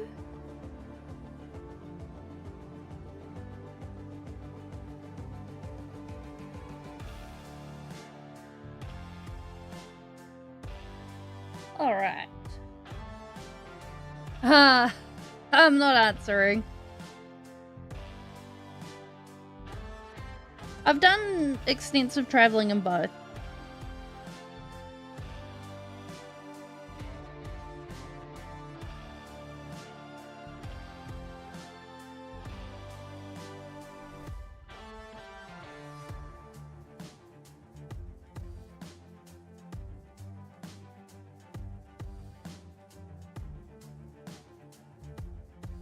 I think the only places I haven't really been is like the north of the north, and then like the the west of the south. So I really should put that on my to-do list, just to say I have.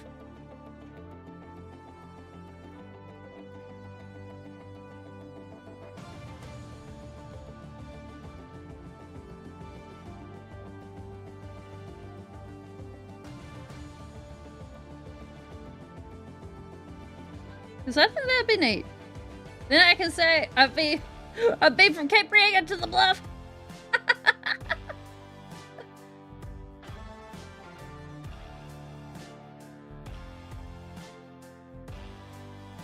I've heard the West Coast is pretty.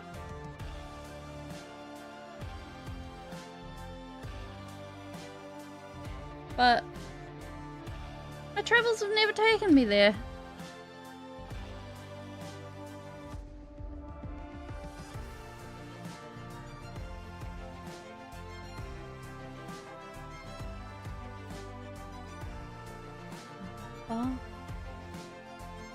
Game called Chaotic? No, I don't. What's it about? Hi.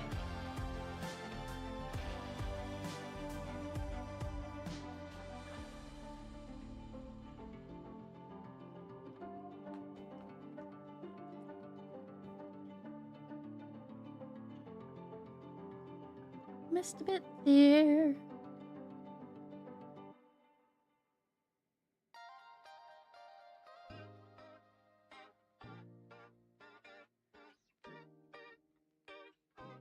There we go.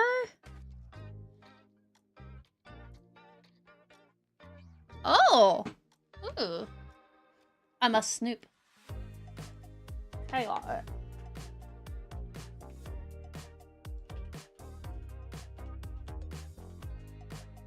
Chaotic TCG. Ooh. No. The game that I've been playing recently. Oh. Ooh. Oh, this looks cool. Is actually a oh. I might have actually seen some of this.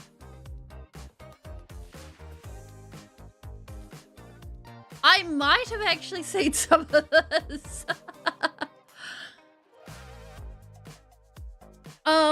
It's a library game called, where'd it go? I think it's literally called Librarian Tidy Up the Arcane Library. Where'd the cool book? Yeah, Librarian Tidy Up the Arcane Library. I can remember things. This is great.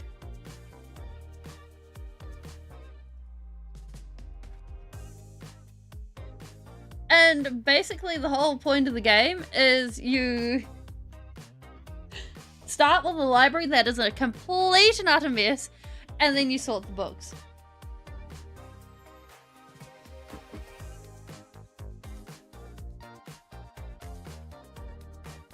And there are rewards and things for putting the books on the shelves, and it's good. I approve.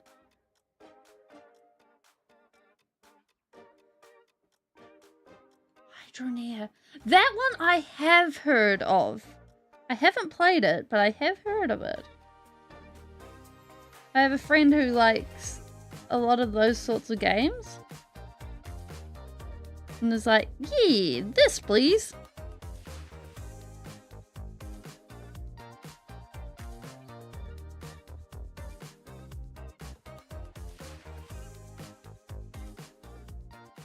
Minnie. Ooh. Good night, Scrap.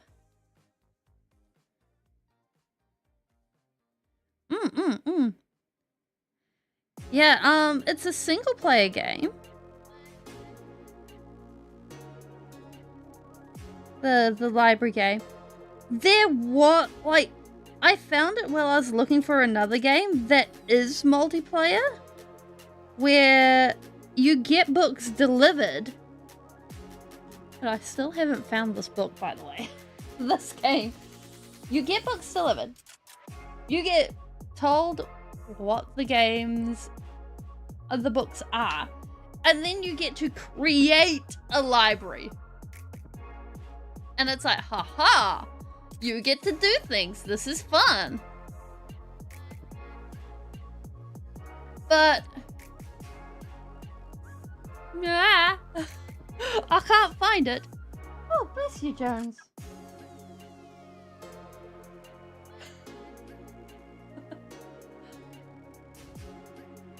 Oh, enjoy random. Alright, Mr. Hammer. I kind of actually want to put metallics on this. Like, normally I'm all for non-metallics, but... Hi, Jebin! How you going? Let's go with some of this. No problem. See you, random. Thank you. This is called a tomb tapper. It is a D&D miniature, and we've been just having some fun with it. We're going to be adding some metallics to some of the details, giving it some love, and I'm thinking I might set it on my players.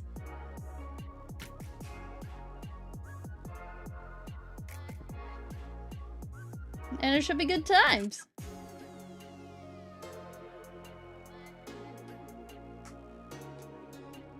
Do I stream campaigns? No, I don't. I generally go ahead and play some D&D.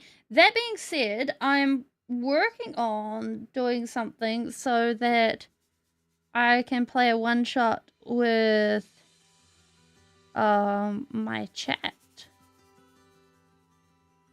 And see how that goes.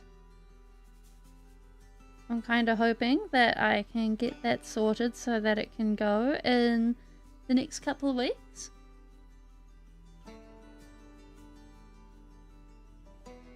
Just as a test run, and if that works out well, then do more of them.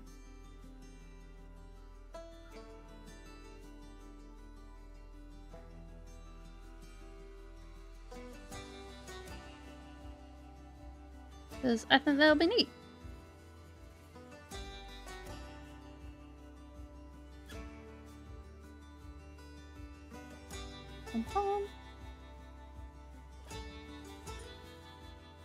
What about you? Are you a D&D type person? A TTRPG type person? There we go. That looks fancy.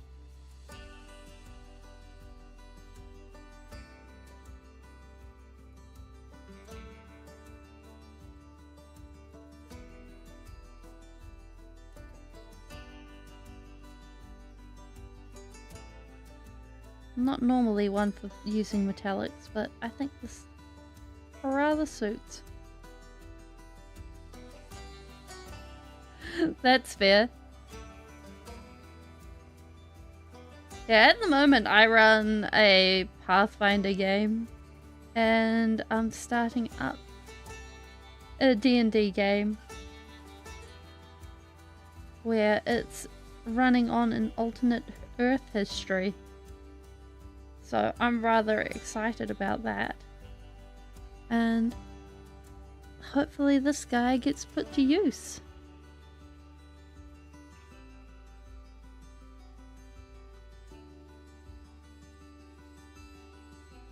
I rather like the fantasy aspect.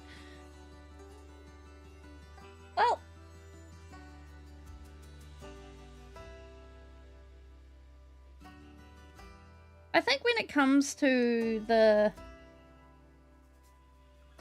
no friends aspect of it, the only way to fix that part is stepping out and nerd stores. Nerd stores. Okay. Yeah, so basically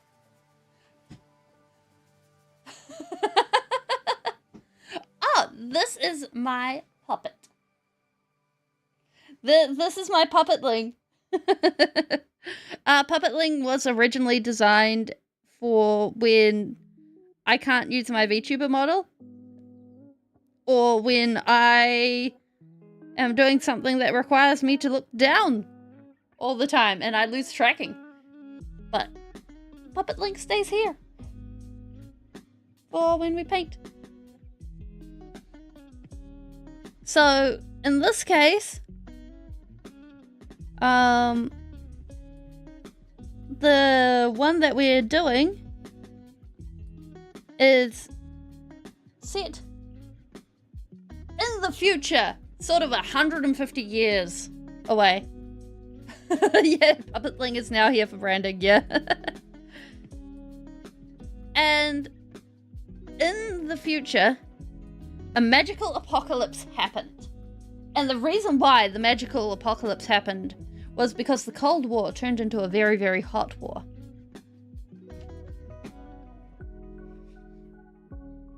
And the reason why it turned into a very, very hot war is because, well, one, both sides of the Cold War discovered magic. And then two, they also thought Apollo 11 was the wrong kind of rocket. This led to the magical apocalypse. Now the Earth is the wrong way. It is 90 degrees wrong and rotating. This means America is the South Pole. Wait, is it America or Africa? Wait, where's my map?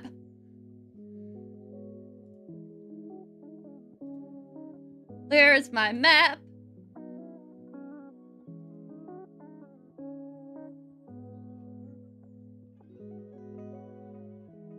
America. Yeah, it's America. I have been streaming on YouTube for, oh gosh. This is gonna take a moment for me to figure out because I don't actively keep track of that. But, however, I can go ahead and double check things because it's been a while.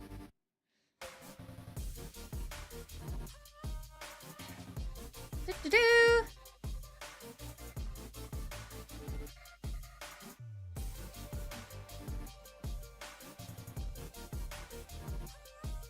It makes for a nice hobby. Either way.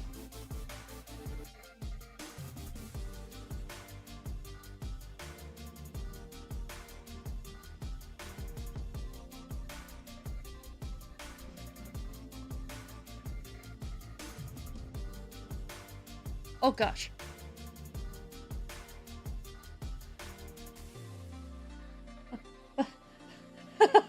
Oh my gosh, I did not need to be aged like this. So I know I've been doing things on YouTube for a lot longer than I've been streaming. I'm halfway through my stream history. Okay, it's 2024. 23. 23. I should probably keep this date written down because I have not kept this date written down. Okay. Yeah. The beginning of 2023 is when I started streaming. Then, oh thank goodness this has a back button. My first video, which is no longer actually visible, is 2021 because So, fun fact. I started doing things on YouTube because of a dare. I got dared to do stuff. And then I was like, oh wait, this is actually kind of fun. Let's keep doing it. And have I ever decided to actually settle down and stay on topic? Not really. Like, I tried in the beginning to just do Minecraft stuff, but that has not stuck. Like, for me, that's not a vibe.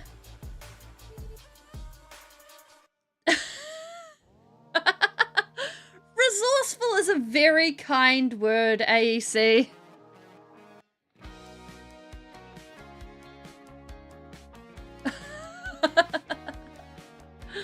Oh. So.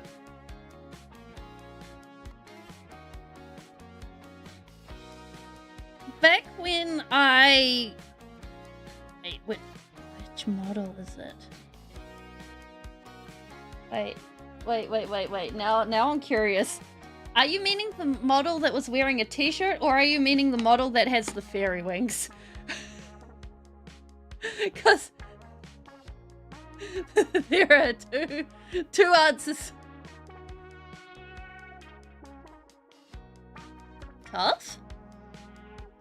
I'm not sure what that means.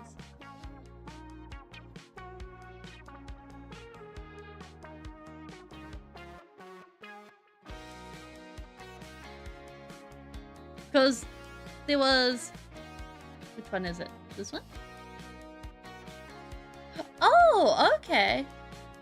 The one that was made in paint. Oh. Oh, yay.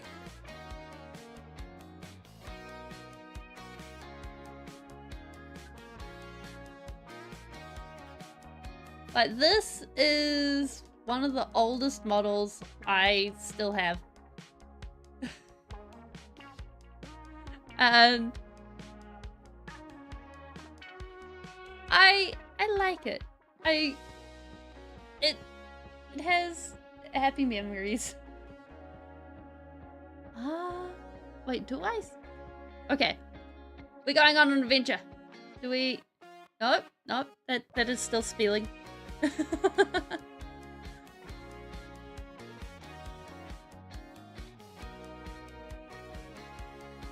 So, Spiel? Test dummy? Spiel? Nope. No spiels. Like, I have the pieces for spiels, but no actual spieling. Like, the little ones that were made in paint, they were... I hand placed them in the videos. I was like, okay, I put this here for this amount of time. Then I go ahead and I replace them. And then I go ahead and I replace them again. And it would go through, like, that. And it took hours. Like, the only reason I swapped to my face was because I was just sick. Ooh, I missed it. Of going ahead and actually replacing the avatar. And I was like, haha, I can do it this way. It saves time.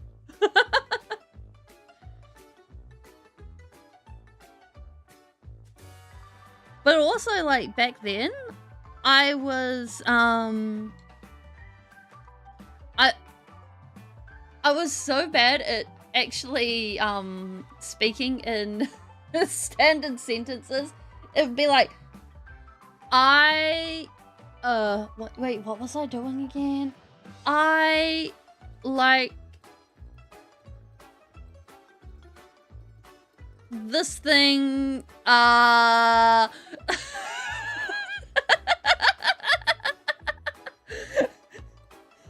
10 out of 10.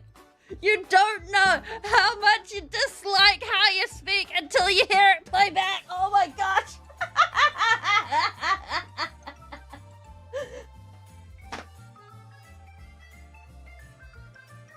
Like, one of the biggest ways you can improve how you speak is take like 30 seconds a day, find a random topic, and then go ahead and just talk.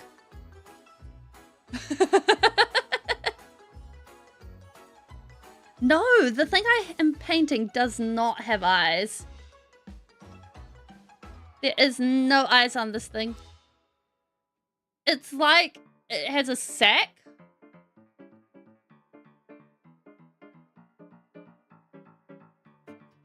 On its head. It's like a flesh octopus thing.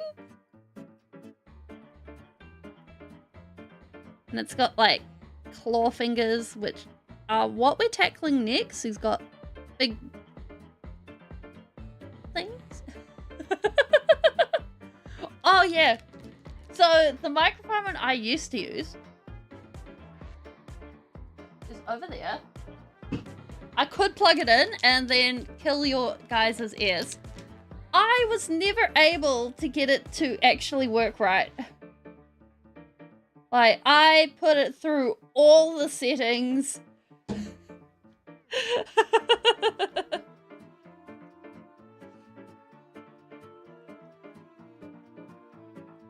But I don't know what I did wrong. To this day, I still don't know what I did wrong. I was making that microphone clip. I was making that microphone die. I don't know if I just got a bum microphone.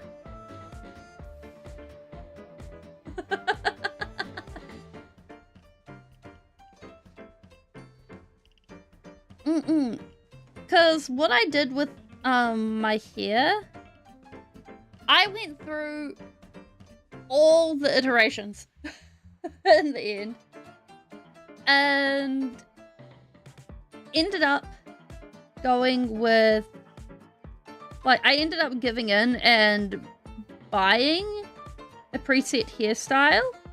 Like, my hair is the only thing I have not made myself. So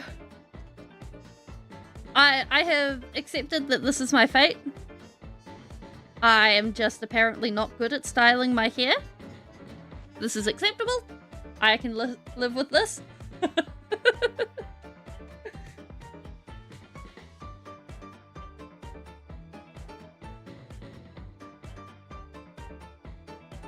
It's also really weird because, like, back then I was like, oh yeah, I need a catchphrase. Okay. Hi, hello. Welcome back. And now if I listen to my old videos, I'm just like...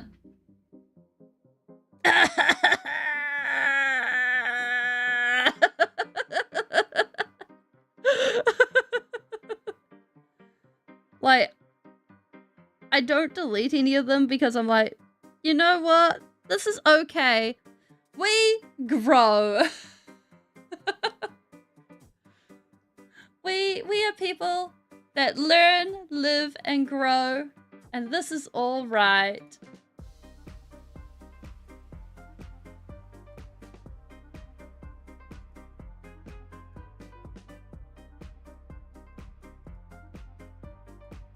Why has that popped back to top? There we go. That's better.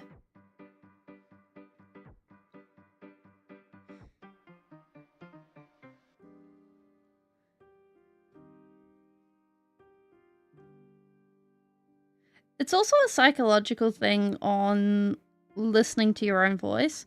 Like, a lot of people go their whole lives without hearing the direct sound of their own voice, so they never get a chance to get used to the sound of it.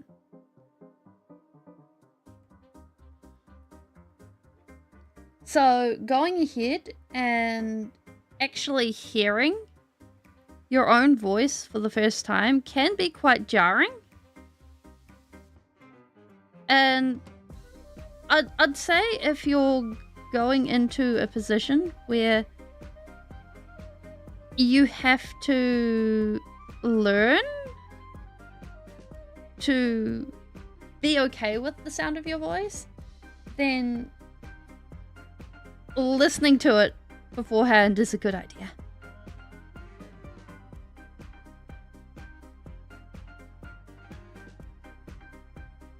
Oh.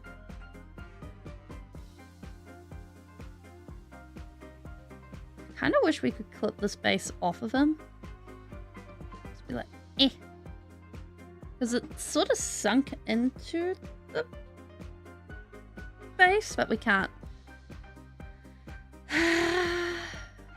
More's the pity.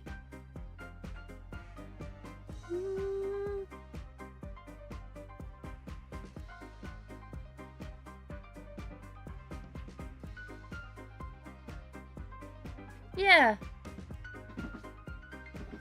Yeah.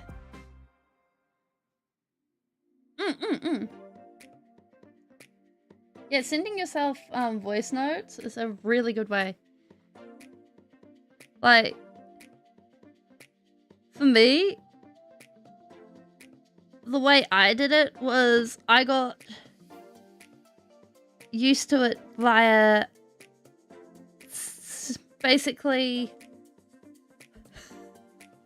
singing and singing notes back at myself. Not notes, song snippets. And being like, I must force myself to listen to this. Did I appreciate it? No. Was it okay?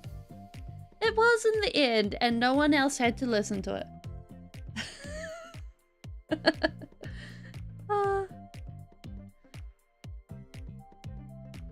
That being said, the voice notes are saved in a really weird place on my phone, and I don't know where it is. So it's kind of wild because those voice notes will sometimes jump scare me because I put them on random. Huh?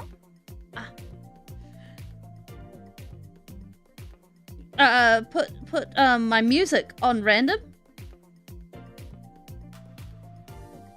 And this means that occasionally a random voice note of my own voice will come through the speakers, and I don't know how to stop this.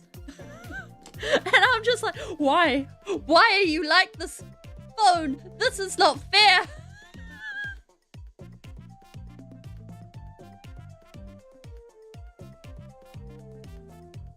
Because I cannot stop it. There is just only jump scare. There is no other option.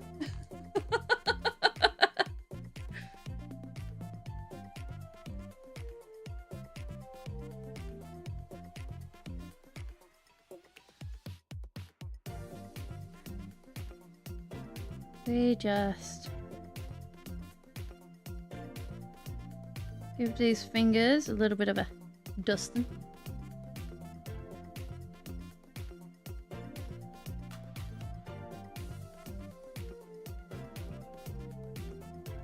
There we go.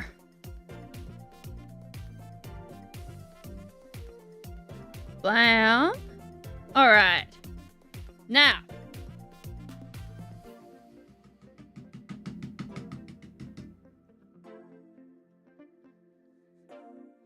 I think we are ready for this base to have stuff happen to it. Because once we get the color on the base, which I'm thinking that we make it like a dark brown. Oh, actually, we have ink. Da-da-da-da. Wait, where's my other inks? Ha ha ha ha! Oh, that is hella separated.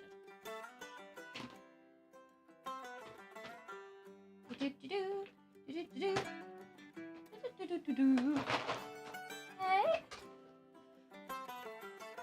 Okay. Here's the plan. So, if we shake the living daylights out of the red ink, we cover this in black, mixed with a bit of brown.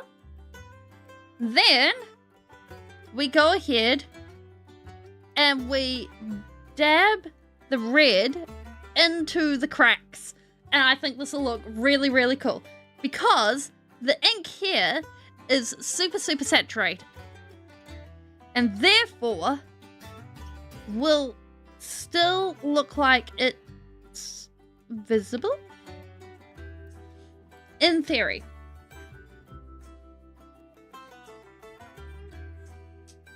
Bum, bum, bum, bum, bum, bum.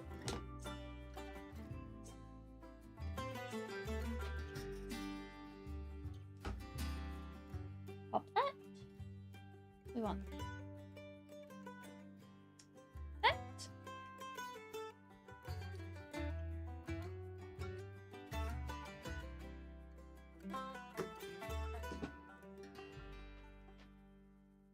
Where do I put my black? One would think that... Aha! Okay. New plan, so I can actually see where my black is. Bam! Comes with black head.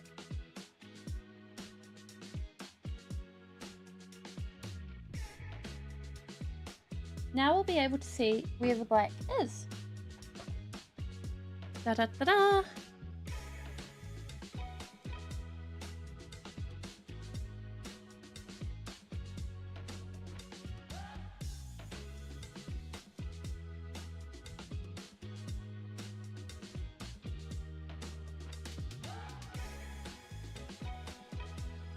Okay, so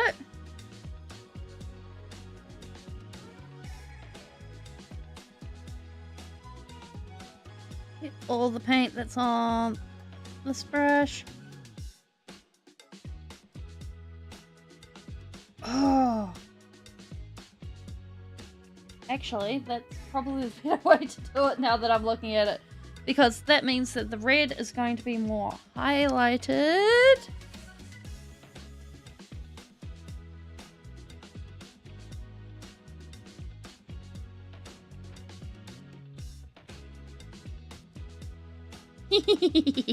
It's bubbles. Bubbles, bubbles, bubbles, bubbles, bubbles.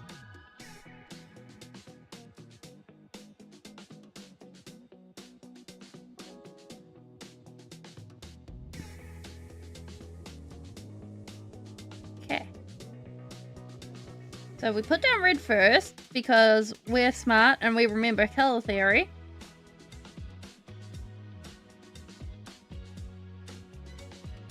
And working from brighter to darker is going to give us a more vibrant result. We accept that this is going to be a lost cause, but that's okay. We're not painting this for a competition. Actually, it would be really cool if we could enter a competition at some point.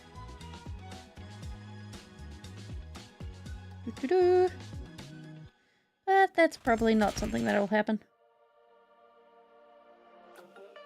I think I'd have to look at competitions in Australia. I think there's only like one miniature painting competition in New Zealand. And it's in like February?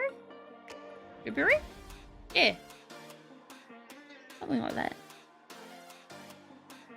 Last I checked. It was the only one I could find.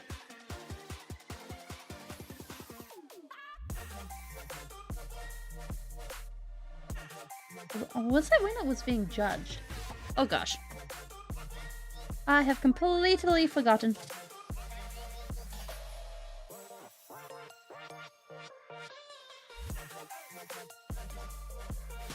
And the cool thing is about these acrylic inks is they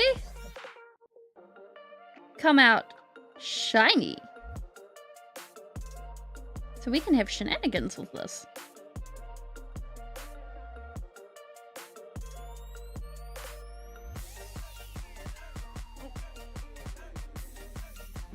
stretch.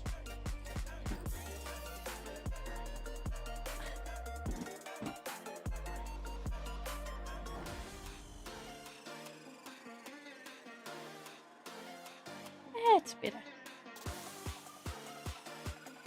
Oop.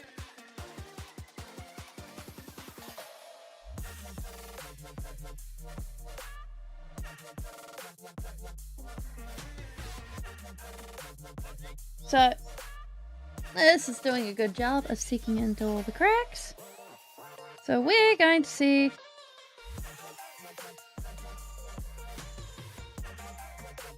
what that's going to do once we add all the fun stuff on top. And that will be good.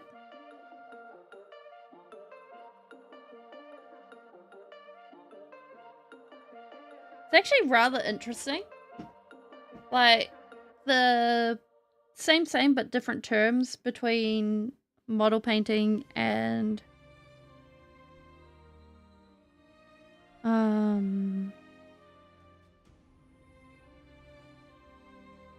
fine arts. Like, there's terms used in fine arts, like scrumbling. It's dry brushing.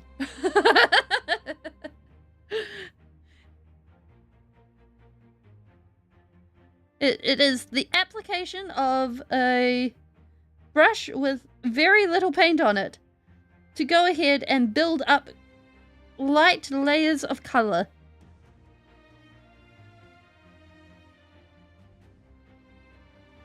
Or there's chiaroscuro. It's high contrast.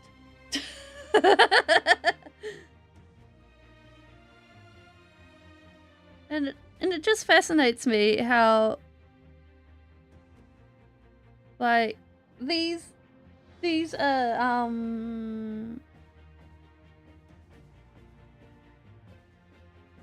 ways it's being used as they're what do you call them? They're old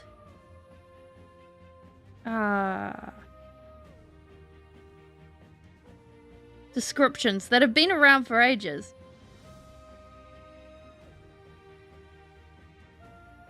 And nowadays used as obfuscation. A barrier between us plebs. Yeah, TCGs are the middle class fine art. I mean, who does not want Gary? Bam. Who does not want a bone golem? Actually, this one's contrast paint, so that one was slap chop.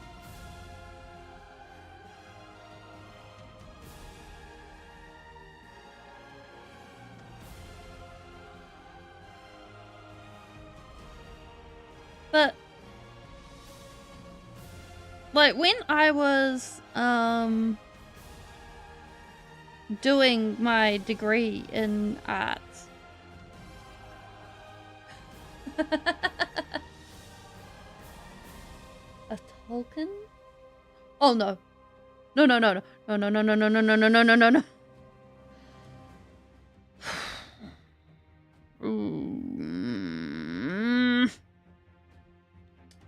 I think we're repainting that.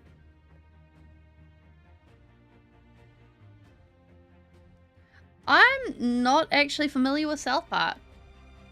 Like, that's one show that's never really caught my eye.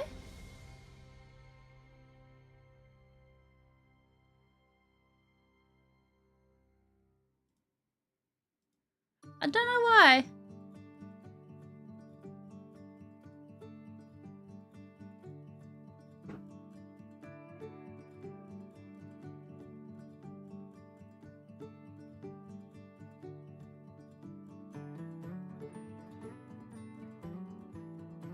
It's just an odd one, that.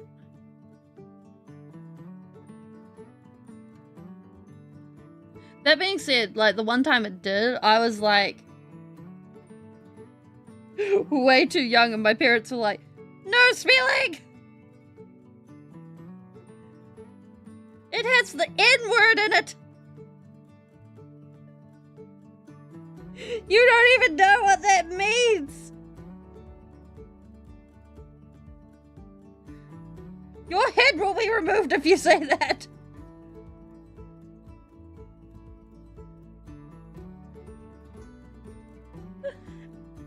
And poor Speeling was like, "Why?"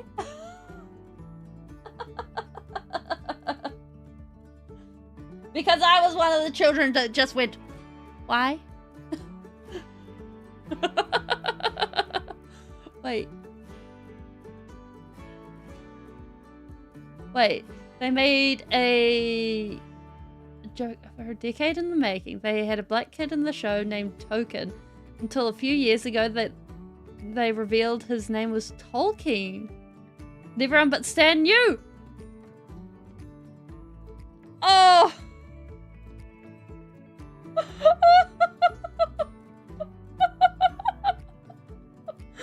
Wait, I need to know, is Stan an actor or a character? Because both ways of this is funny.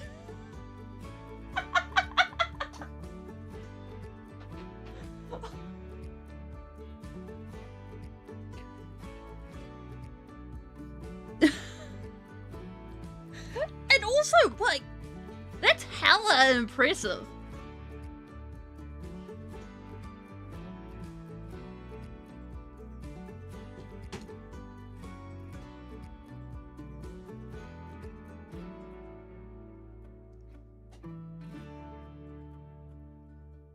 Oh, he's the main character. Oh, okay. So it's told from Stan's point of view, I assume?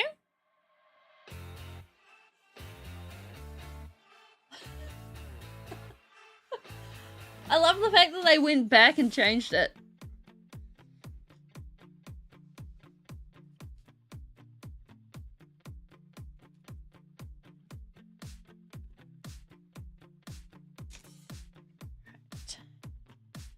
Now, it's not drying. We must wait.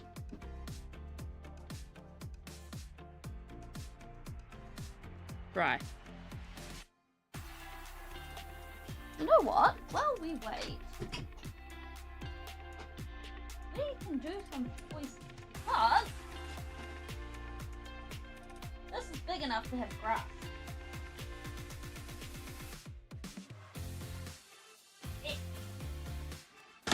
And I was given grass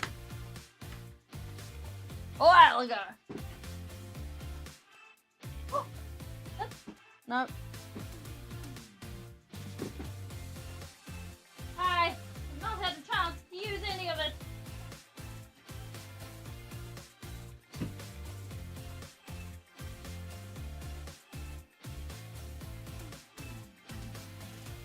One of the main characters. Oh yeah, because like there's the fellow who's just eyes in a hoodie, right? And he dies a lot. Welcome in, DMing from scratch. How you going? We're painting a tomb tapper today.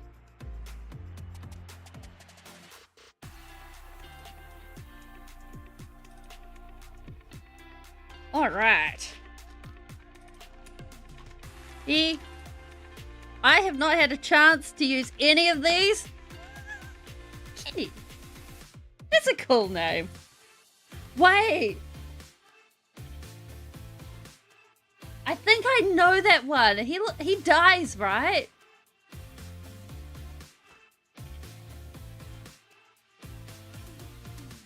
I have no other context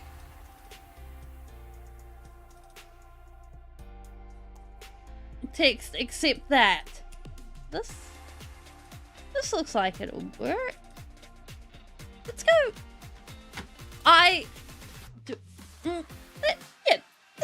This looks. I have not had the chance.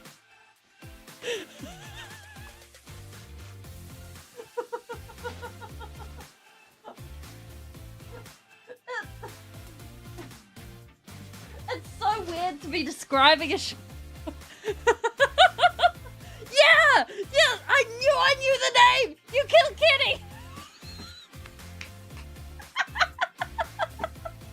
I feel so out of the loop. This is hilarious.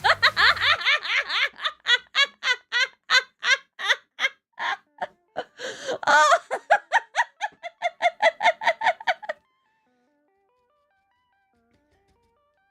Okay. Now we should be able to just... Yes. Wait, is there white on my brush? No? Okay.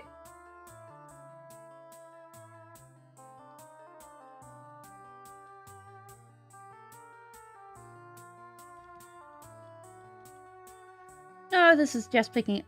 It's still not dry. Dry. This is a Tomb Tapper model from Nazur's Marvelous Miniatures.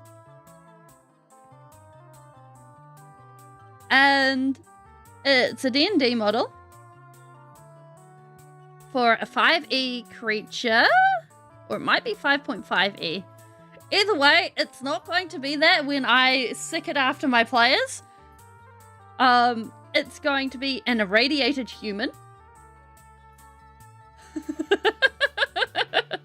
I'm thinking it feels like an irradiated human to me. But I rather like it. Actually, we might change our approach and how we're tackling this.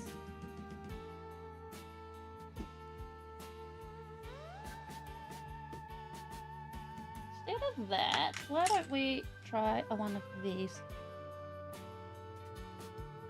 Wait, it's written, voiced, and animated the week it is.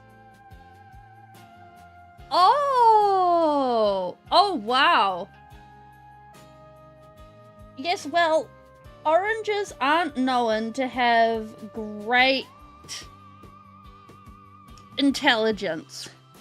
Have you seen the size of an orange? There is not much in the way of a brain in there. Yeah, that's better.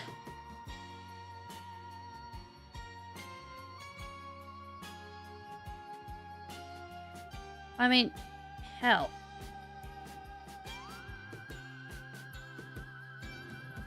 It sounds like it's almost better than watching the news.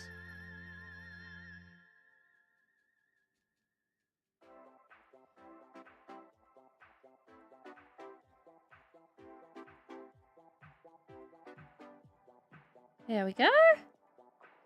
Haha! This is a good starting point. We can work from here.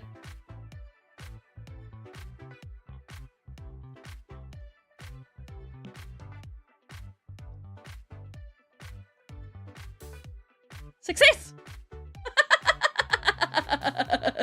Yeah. So, I'm not intending for it to be super fancy. I'm thinking that we get a bit more detail up on the hammer probably. And then we get to have grass tufts because I haven't gotten to play with my grass tufts yet. I've done... no, I haven't done any grass tufts. No, I've done one thing with grass tufts, and that was for my siblings.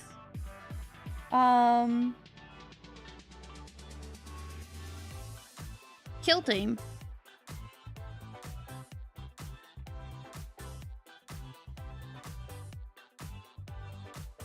Alright, now we can start adding some color variation to that.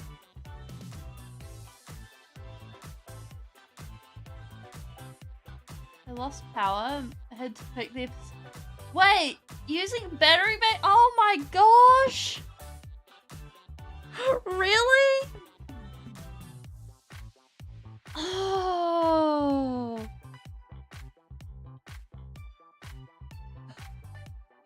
That's horrifying. I would hate if that happened to me. Like, the power's never been particularly stable here. So, on a rare occasion, I have to be like, ciao! Because the power's just being like, yeah, fairly well. We're disappearing.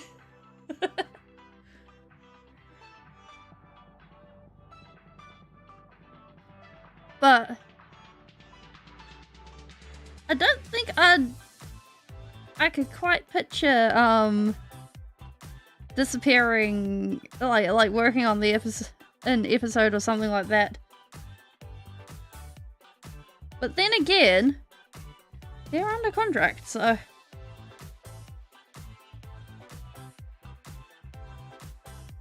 they kind of need to. No problem. Feel free to stop by anytime. Thursdays is paint day. Oh, well, today is paint day, so I suppose for most people that's Wednesdays, because I live in the future.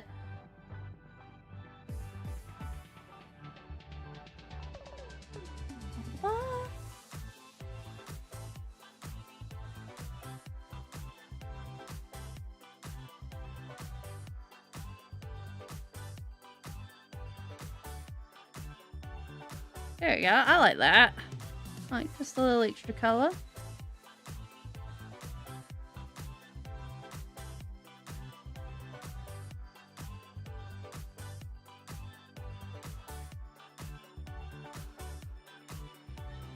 To help sell this ground? Yeah! That's a good vibe. We can roll with that. Just...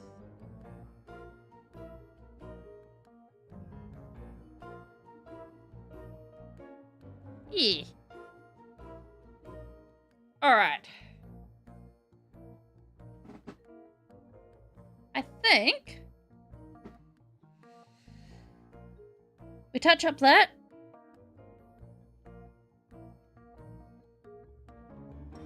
Then I call it happy to be here.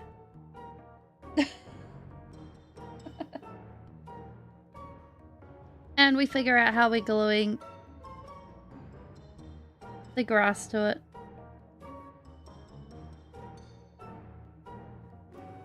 Actually, we need more paint.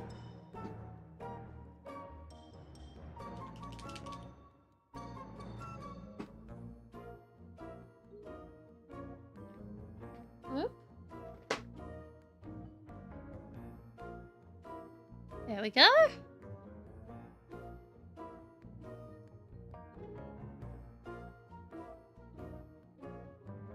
That's better.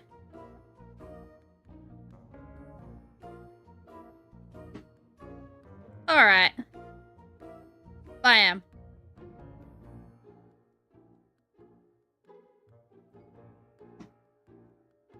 Now, if we were some grass, how would we be stuck down?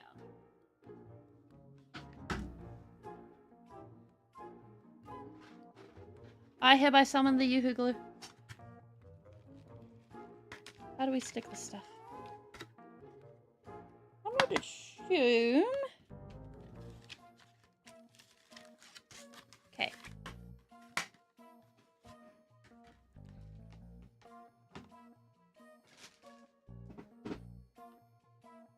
This is the way?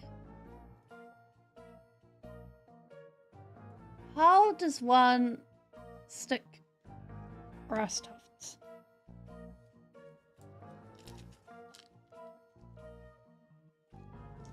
Wait, is this? Oh, that's not really sticky. Okay. Yoo-hoo glue. Are you my friend in this situation? It is time to experiment.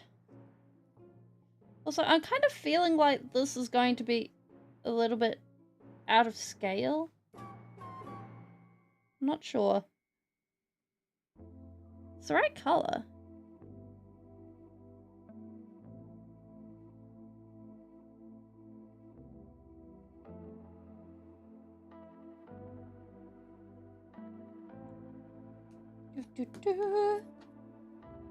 It's time to experiment. That? I don't know.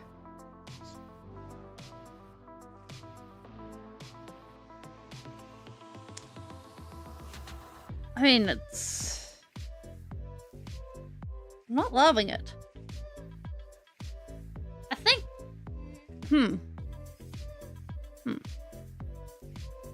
I think we just stuck a caterpillar to this.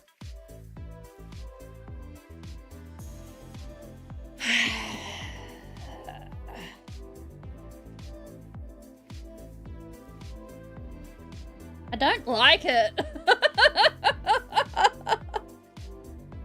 I don't like it.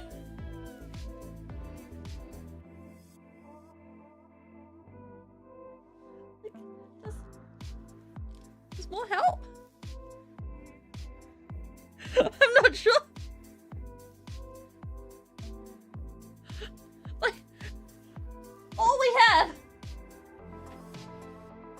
is sterling mud and grass tufts. I don't.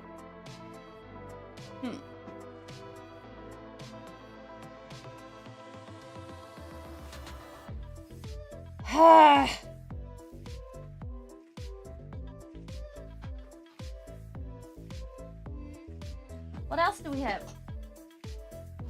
What else can we use?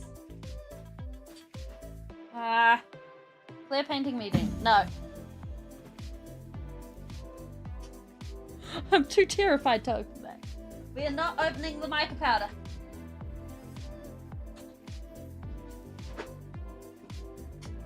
Modeling paste. There's a possibility here. Sandpaper, varnishes.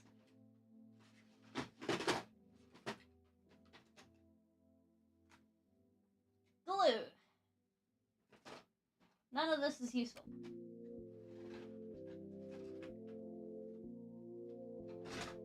Alright.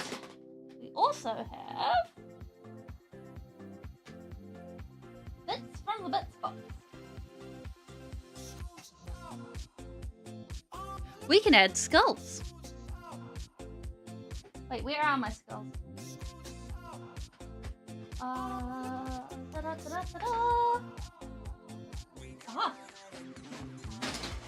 Oh dear.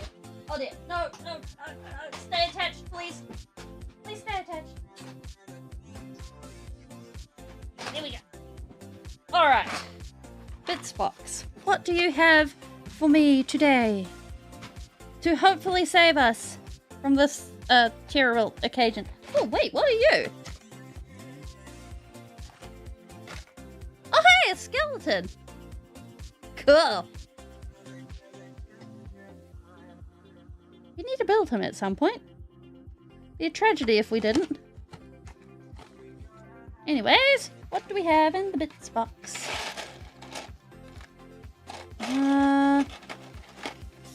Well, we got a bit of a rock from when we built Sanguinius. We got some skulls we can nip off.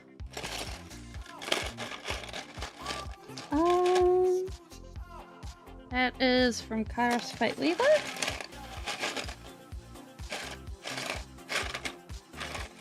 What else do we have? Oh, more skulls! Okay, we might be set for skulls. Okay. How can we make this a better base?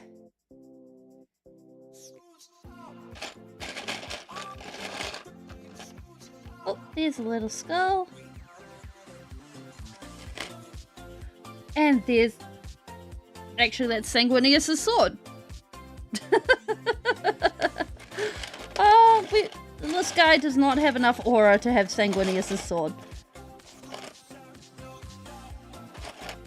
Alright.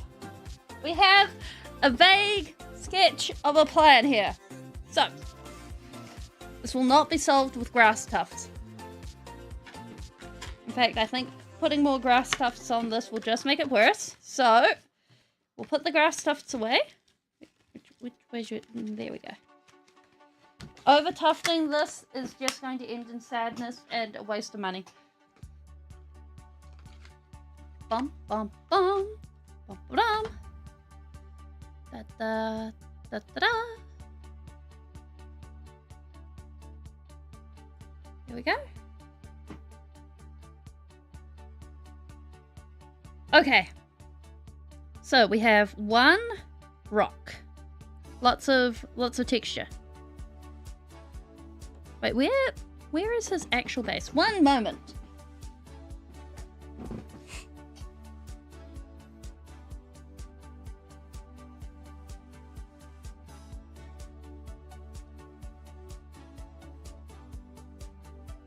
Alright.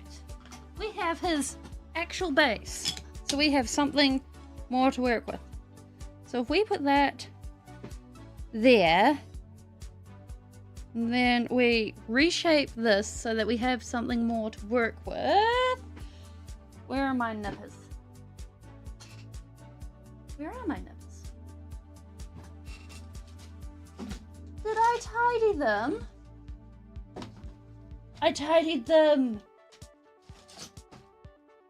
Why am I so tidy at tidying? No, why am I so ineffective at tidying? Okay. We're taking other approaches. So, I figure if we go ahead and we start slicing bits off. Come on. Note, always slice away from you. Especially when your craft knife is this good. And unreliable.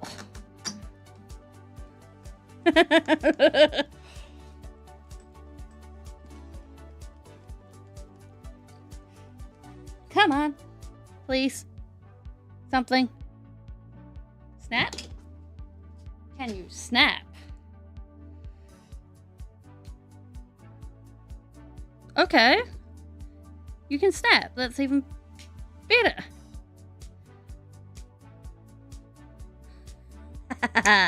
Thank goodness for cheap plastic that came from somewhere. There we go. Boom. Okay. We'll be able to shave that down. Totally.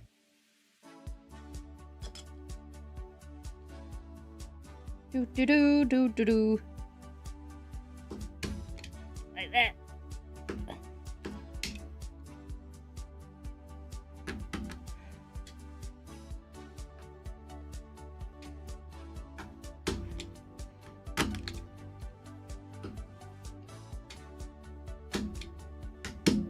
Okay, there we go. And I figure a little bit of this, a little bit of that. So glad that didn't go in my eye. Oh my gosh.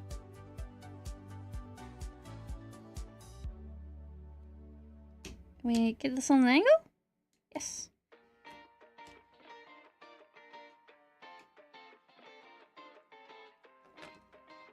Okay, so we go scrape that away so we don't have to look at it. This is fine. We got bam, we got bam, bam, and then something like that. Failure of that shall be recorded as a scrunch.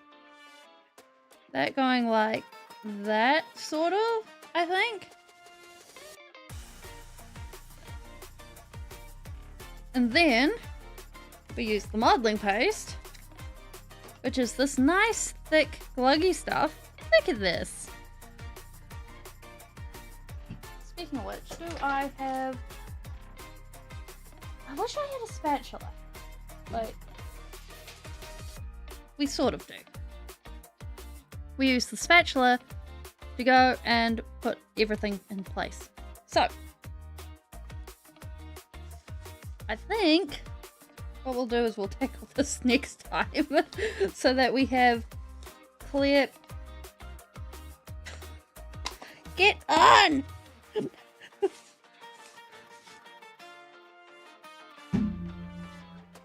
Do we want anything of this? So, what we're doing is we are planning placements and interest. So we can actually clip that by 1 and then that'll look really cool if it sits in there. Where are my clippers? I've tidied and everything's disappeared. Fine, I will use my scalpel because apparently this is the logical thing to do, despite the fact that the scalpel does not like me.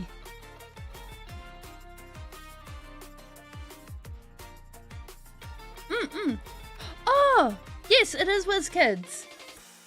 Yes, it's WizKids. It's Nazir's Marvelous Miniatures WizKids.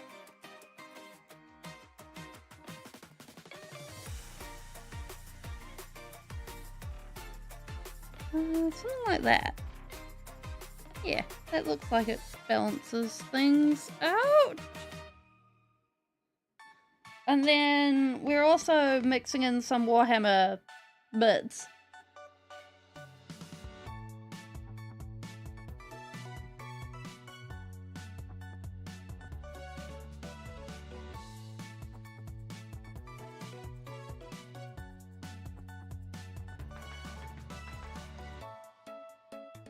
So, all right. Let's get things glued.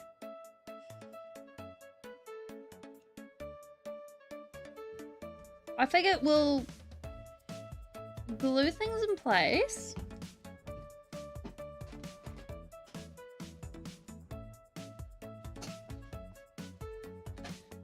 You know, the previous me that thought that my clippers got put away with the miniatures I want to paint sometime in the future. I need to talk to the previous me. My clippers don't go there. Oh my gosh. At least I know where they are now. Oh my giddy aunt. Where me glue be? Where'd I put my glue? Ah, there.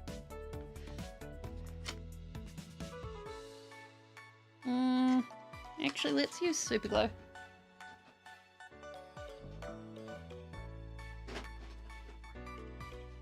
Aha. Now, only one of these super glues still functions.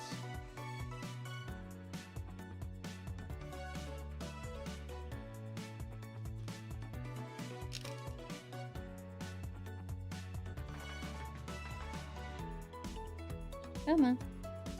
Please don't explode on me, because I want to actually wear this shirt for the rest of the day. Thank you, super glue.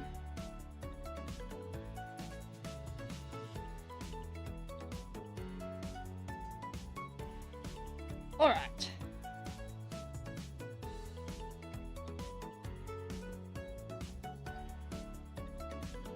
Come on, super glue. You're a terrifying substance to work with, and I don't want my fingers to be glued.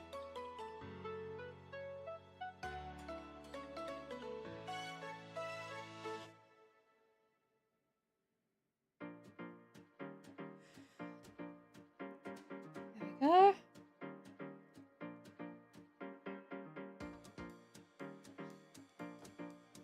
Like that. Okay.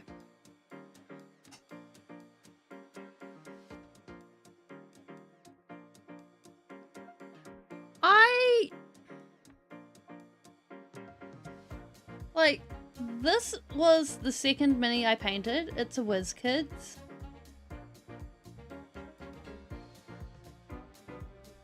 I like the dynamic poses they have. However, I don't enjoy painting, like, between WizKids models where they're fully assembled and ready to go, and kit set models in general. I much prefer kit set models because I like the experience of putting the model together. It's a lot of fun for me. I think this is a good example of a frustration I have with kids models when this happens. Just the curving of stuff, and I most of the time can't be stuffed fixing it. But each to their own, really. Personally speaking, I like the inherent changeability of kit set models, and they are onto something very good. Can I squish this down? Will this cause too many problems if I do this? Maybe. Possibly. Yeah, definitely. And painted for the table, absolutely. I really like it. But I don't like the lack of customizability. Now.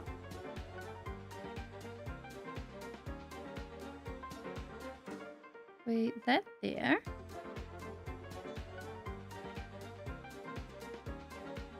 That.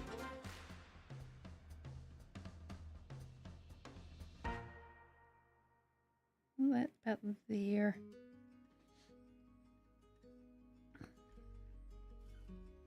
Wait, can I trim these? Yes, I can. Haha, with the nippers I found. But then again, that could also be my own blinkers talking of what I theoretically could and couldn't do.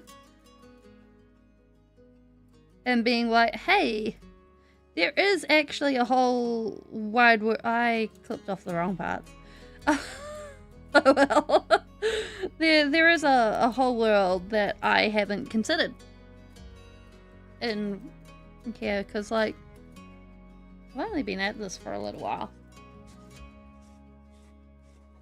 Like, a year, I think?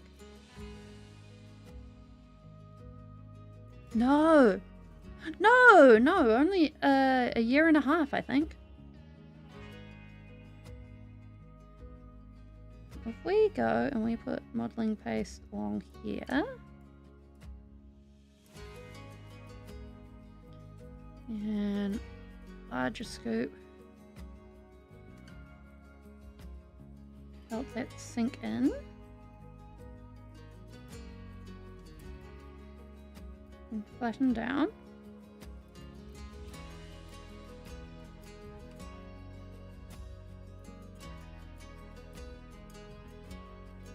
Fill in that area.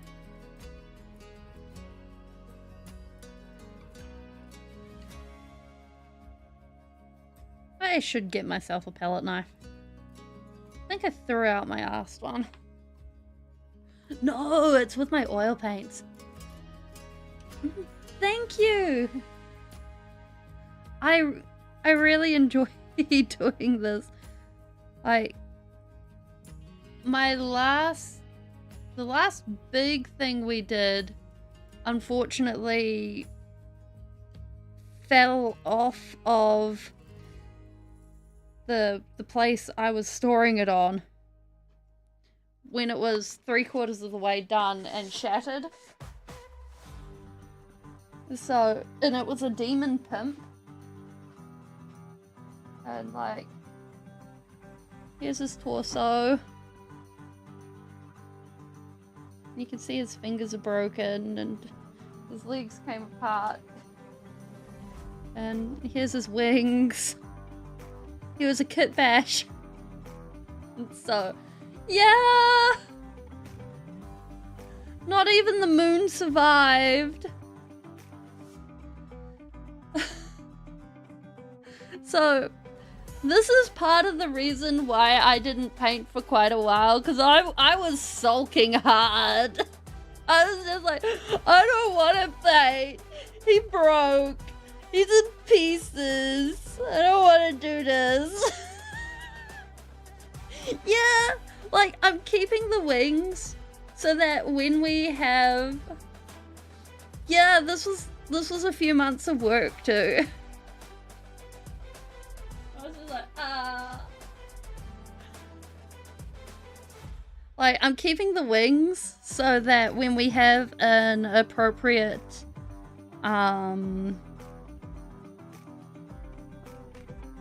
thing, we can be like, BAM!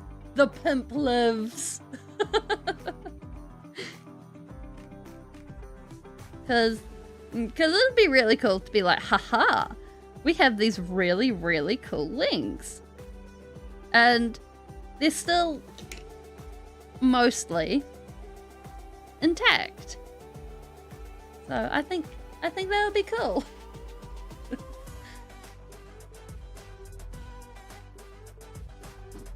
But I've learned my lesson about storage, and I won't be putting things in that spot again. Now, I forget, initial gluing with super glue and then everything else. But I think what I'll do is we glue these last bits with super glue, and then that's going... Oh, we could put... And some modeling paste is going down, and then that's going to be it for us today. Oh, I just moved it. So next week we get to paint everything. Ooh.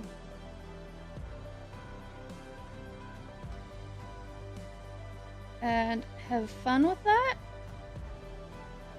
because the modeling paste will take a couple hours to dry properly. Oops.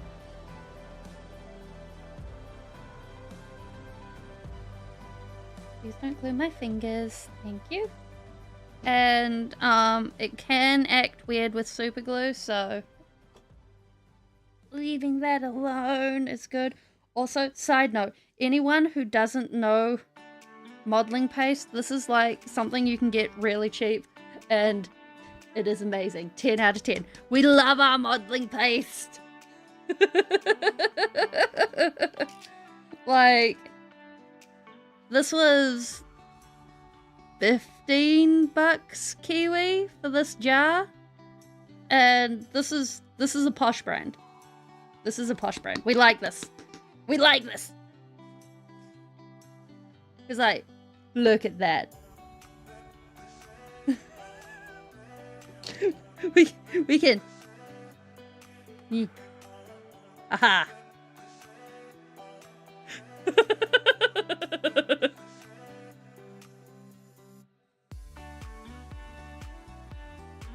It's basically grout. So it's basically, I use it for shaping ground and stuff like that. So I can go ahead and put it on the ground and shape it.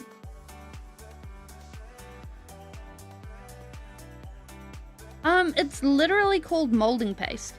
Here you go. Wait, let me. There you go. It's an art store thing, so you can find it in art stores, and stuff like that.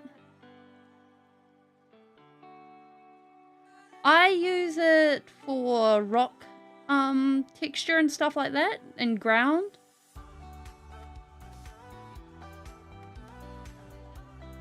I've seen lots of different brands with it.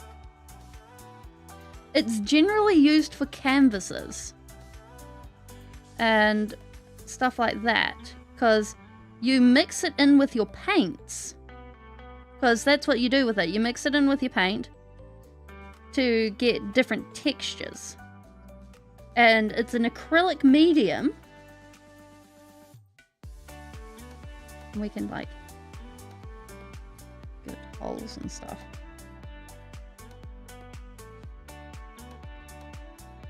To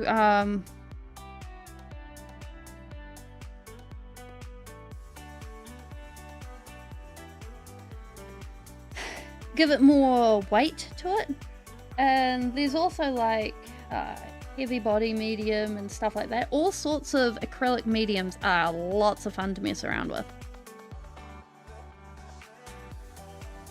And we are sealing up this crack here because I'm not messing around with this.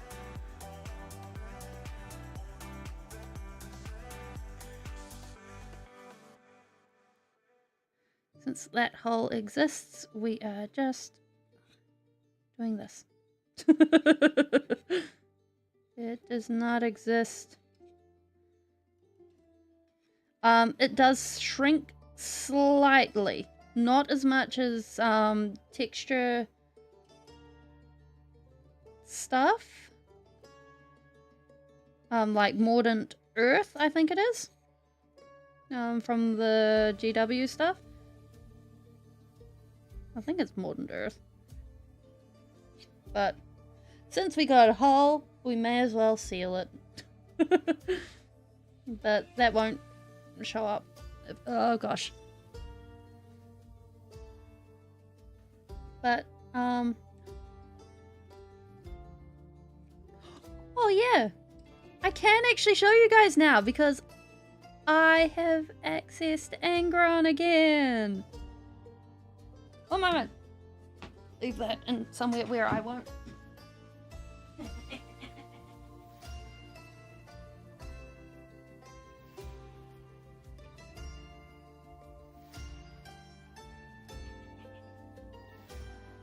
So, haha, this, for people who remember, this was my first diorama. Is Angron versus Sanguinius, and it is hard to get into one shot. But the thing, it's more important, is the space here, in this case. All of this texture here is the molding paste. All of this. It's all a mixture of green stuff and molding paste built over a what do you call it? Hunk of polystyrene.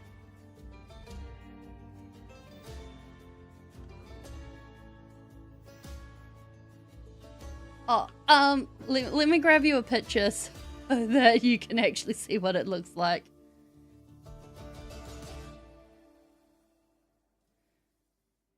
There you go. It was a lot of fun to do. We did this on stream. And I want to do another diorama like this. I have... Oh!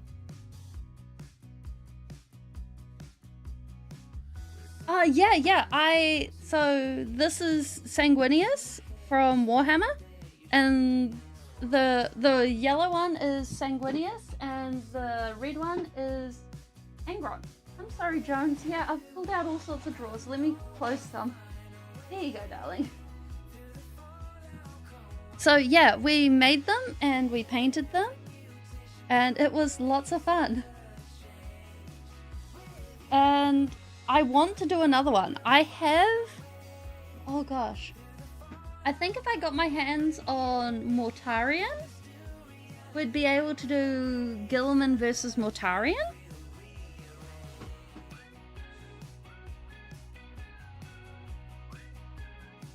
And that would be another 3 months of my life.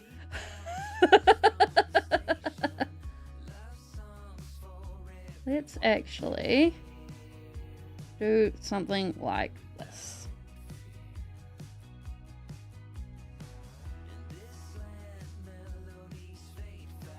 This makes me feel better.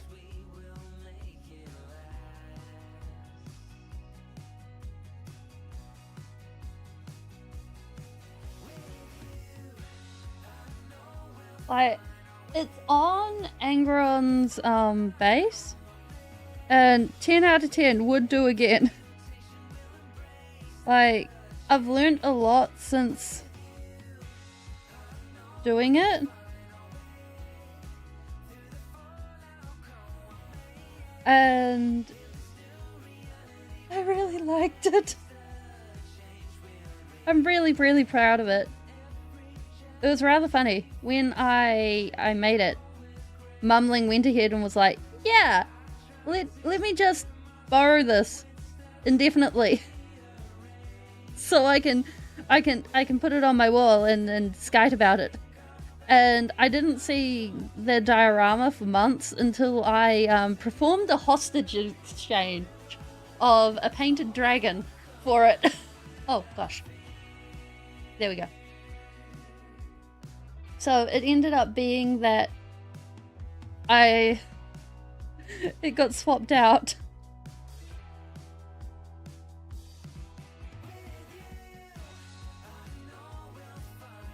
But it was okay. Oh. So I won't use Angron in a game, but I will use this in a game. Because the molding paste generally is okay, as far as I know, for some wear and tear. I have this guy, who is the character I use for a stand-in for a character, and this mushroom I made, the sculpting on everything I did. And it's holding up well to travel and everything like that. This is a night goblin. It is cute. Oh, no, it's more along, for Angron and Sanguinius, it is very much too delicate because, we can't do anything more on this until the putty dries. We'll be continuing with that next week.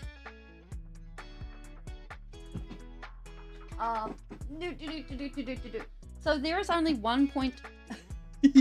I love the goblins too. These are Warhammer.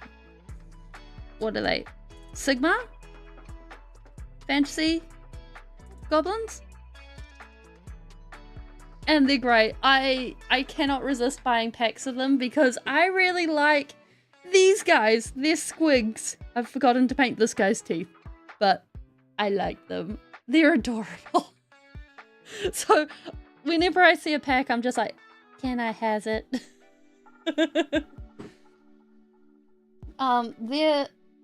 And if I did this again, I'd do it a bit differently. But there's only 1 point of contact for Sanguinius to actually be attached, and that's here. And it is a little pin that's about 3-4 millimeters long. So there is a lot of stress on that one joint. And it can break rather easily. But it was a lot of fun putting it together. And so here's display only, unfortunately. But it is what it is.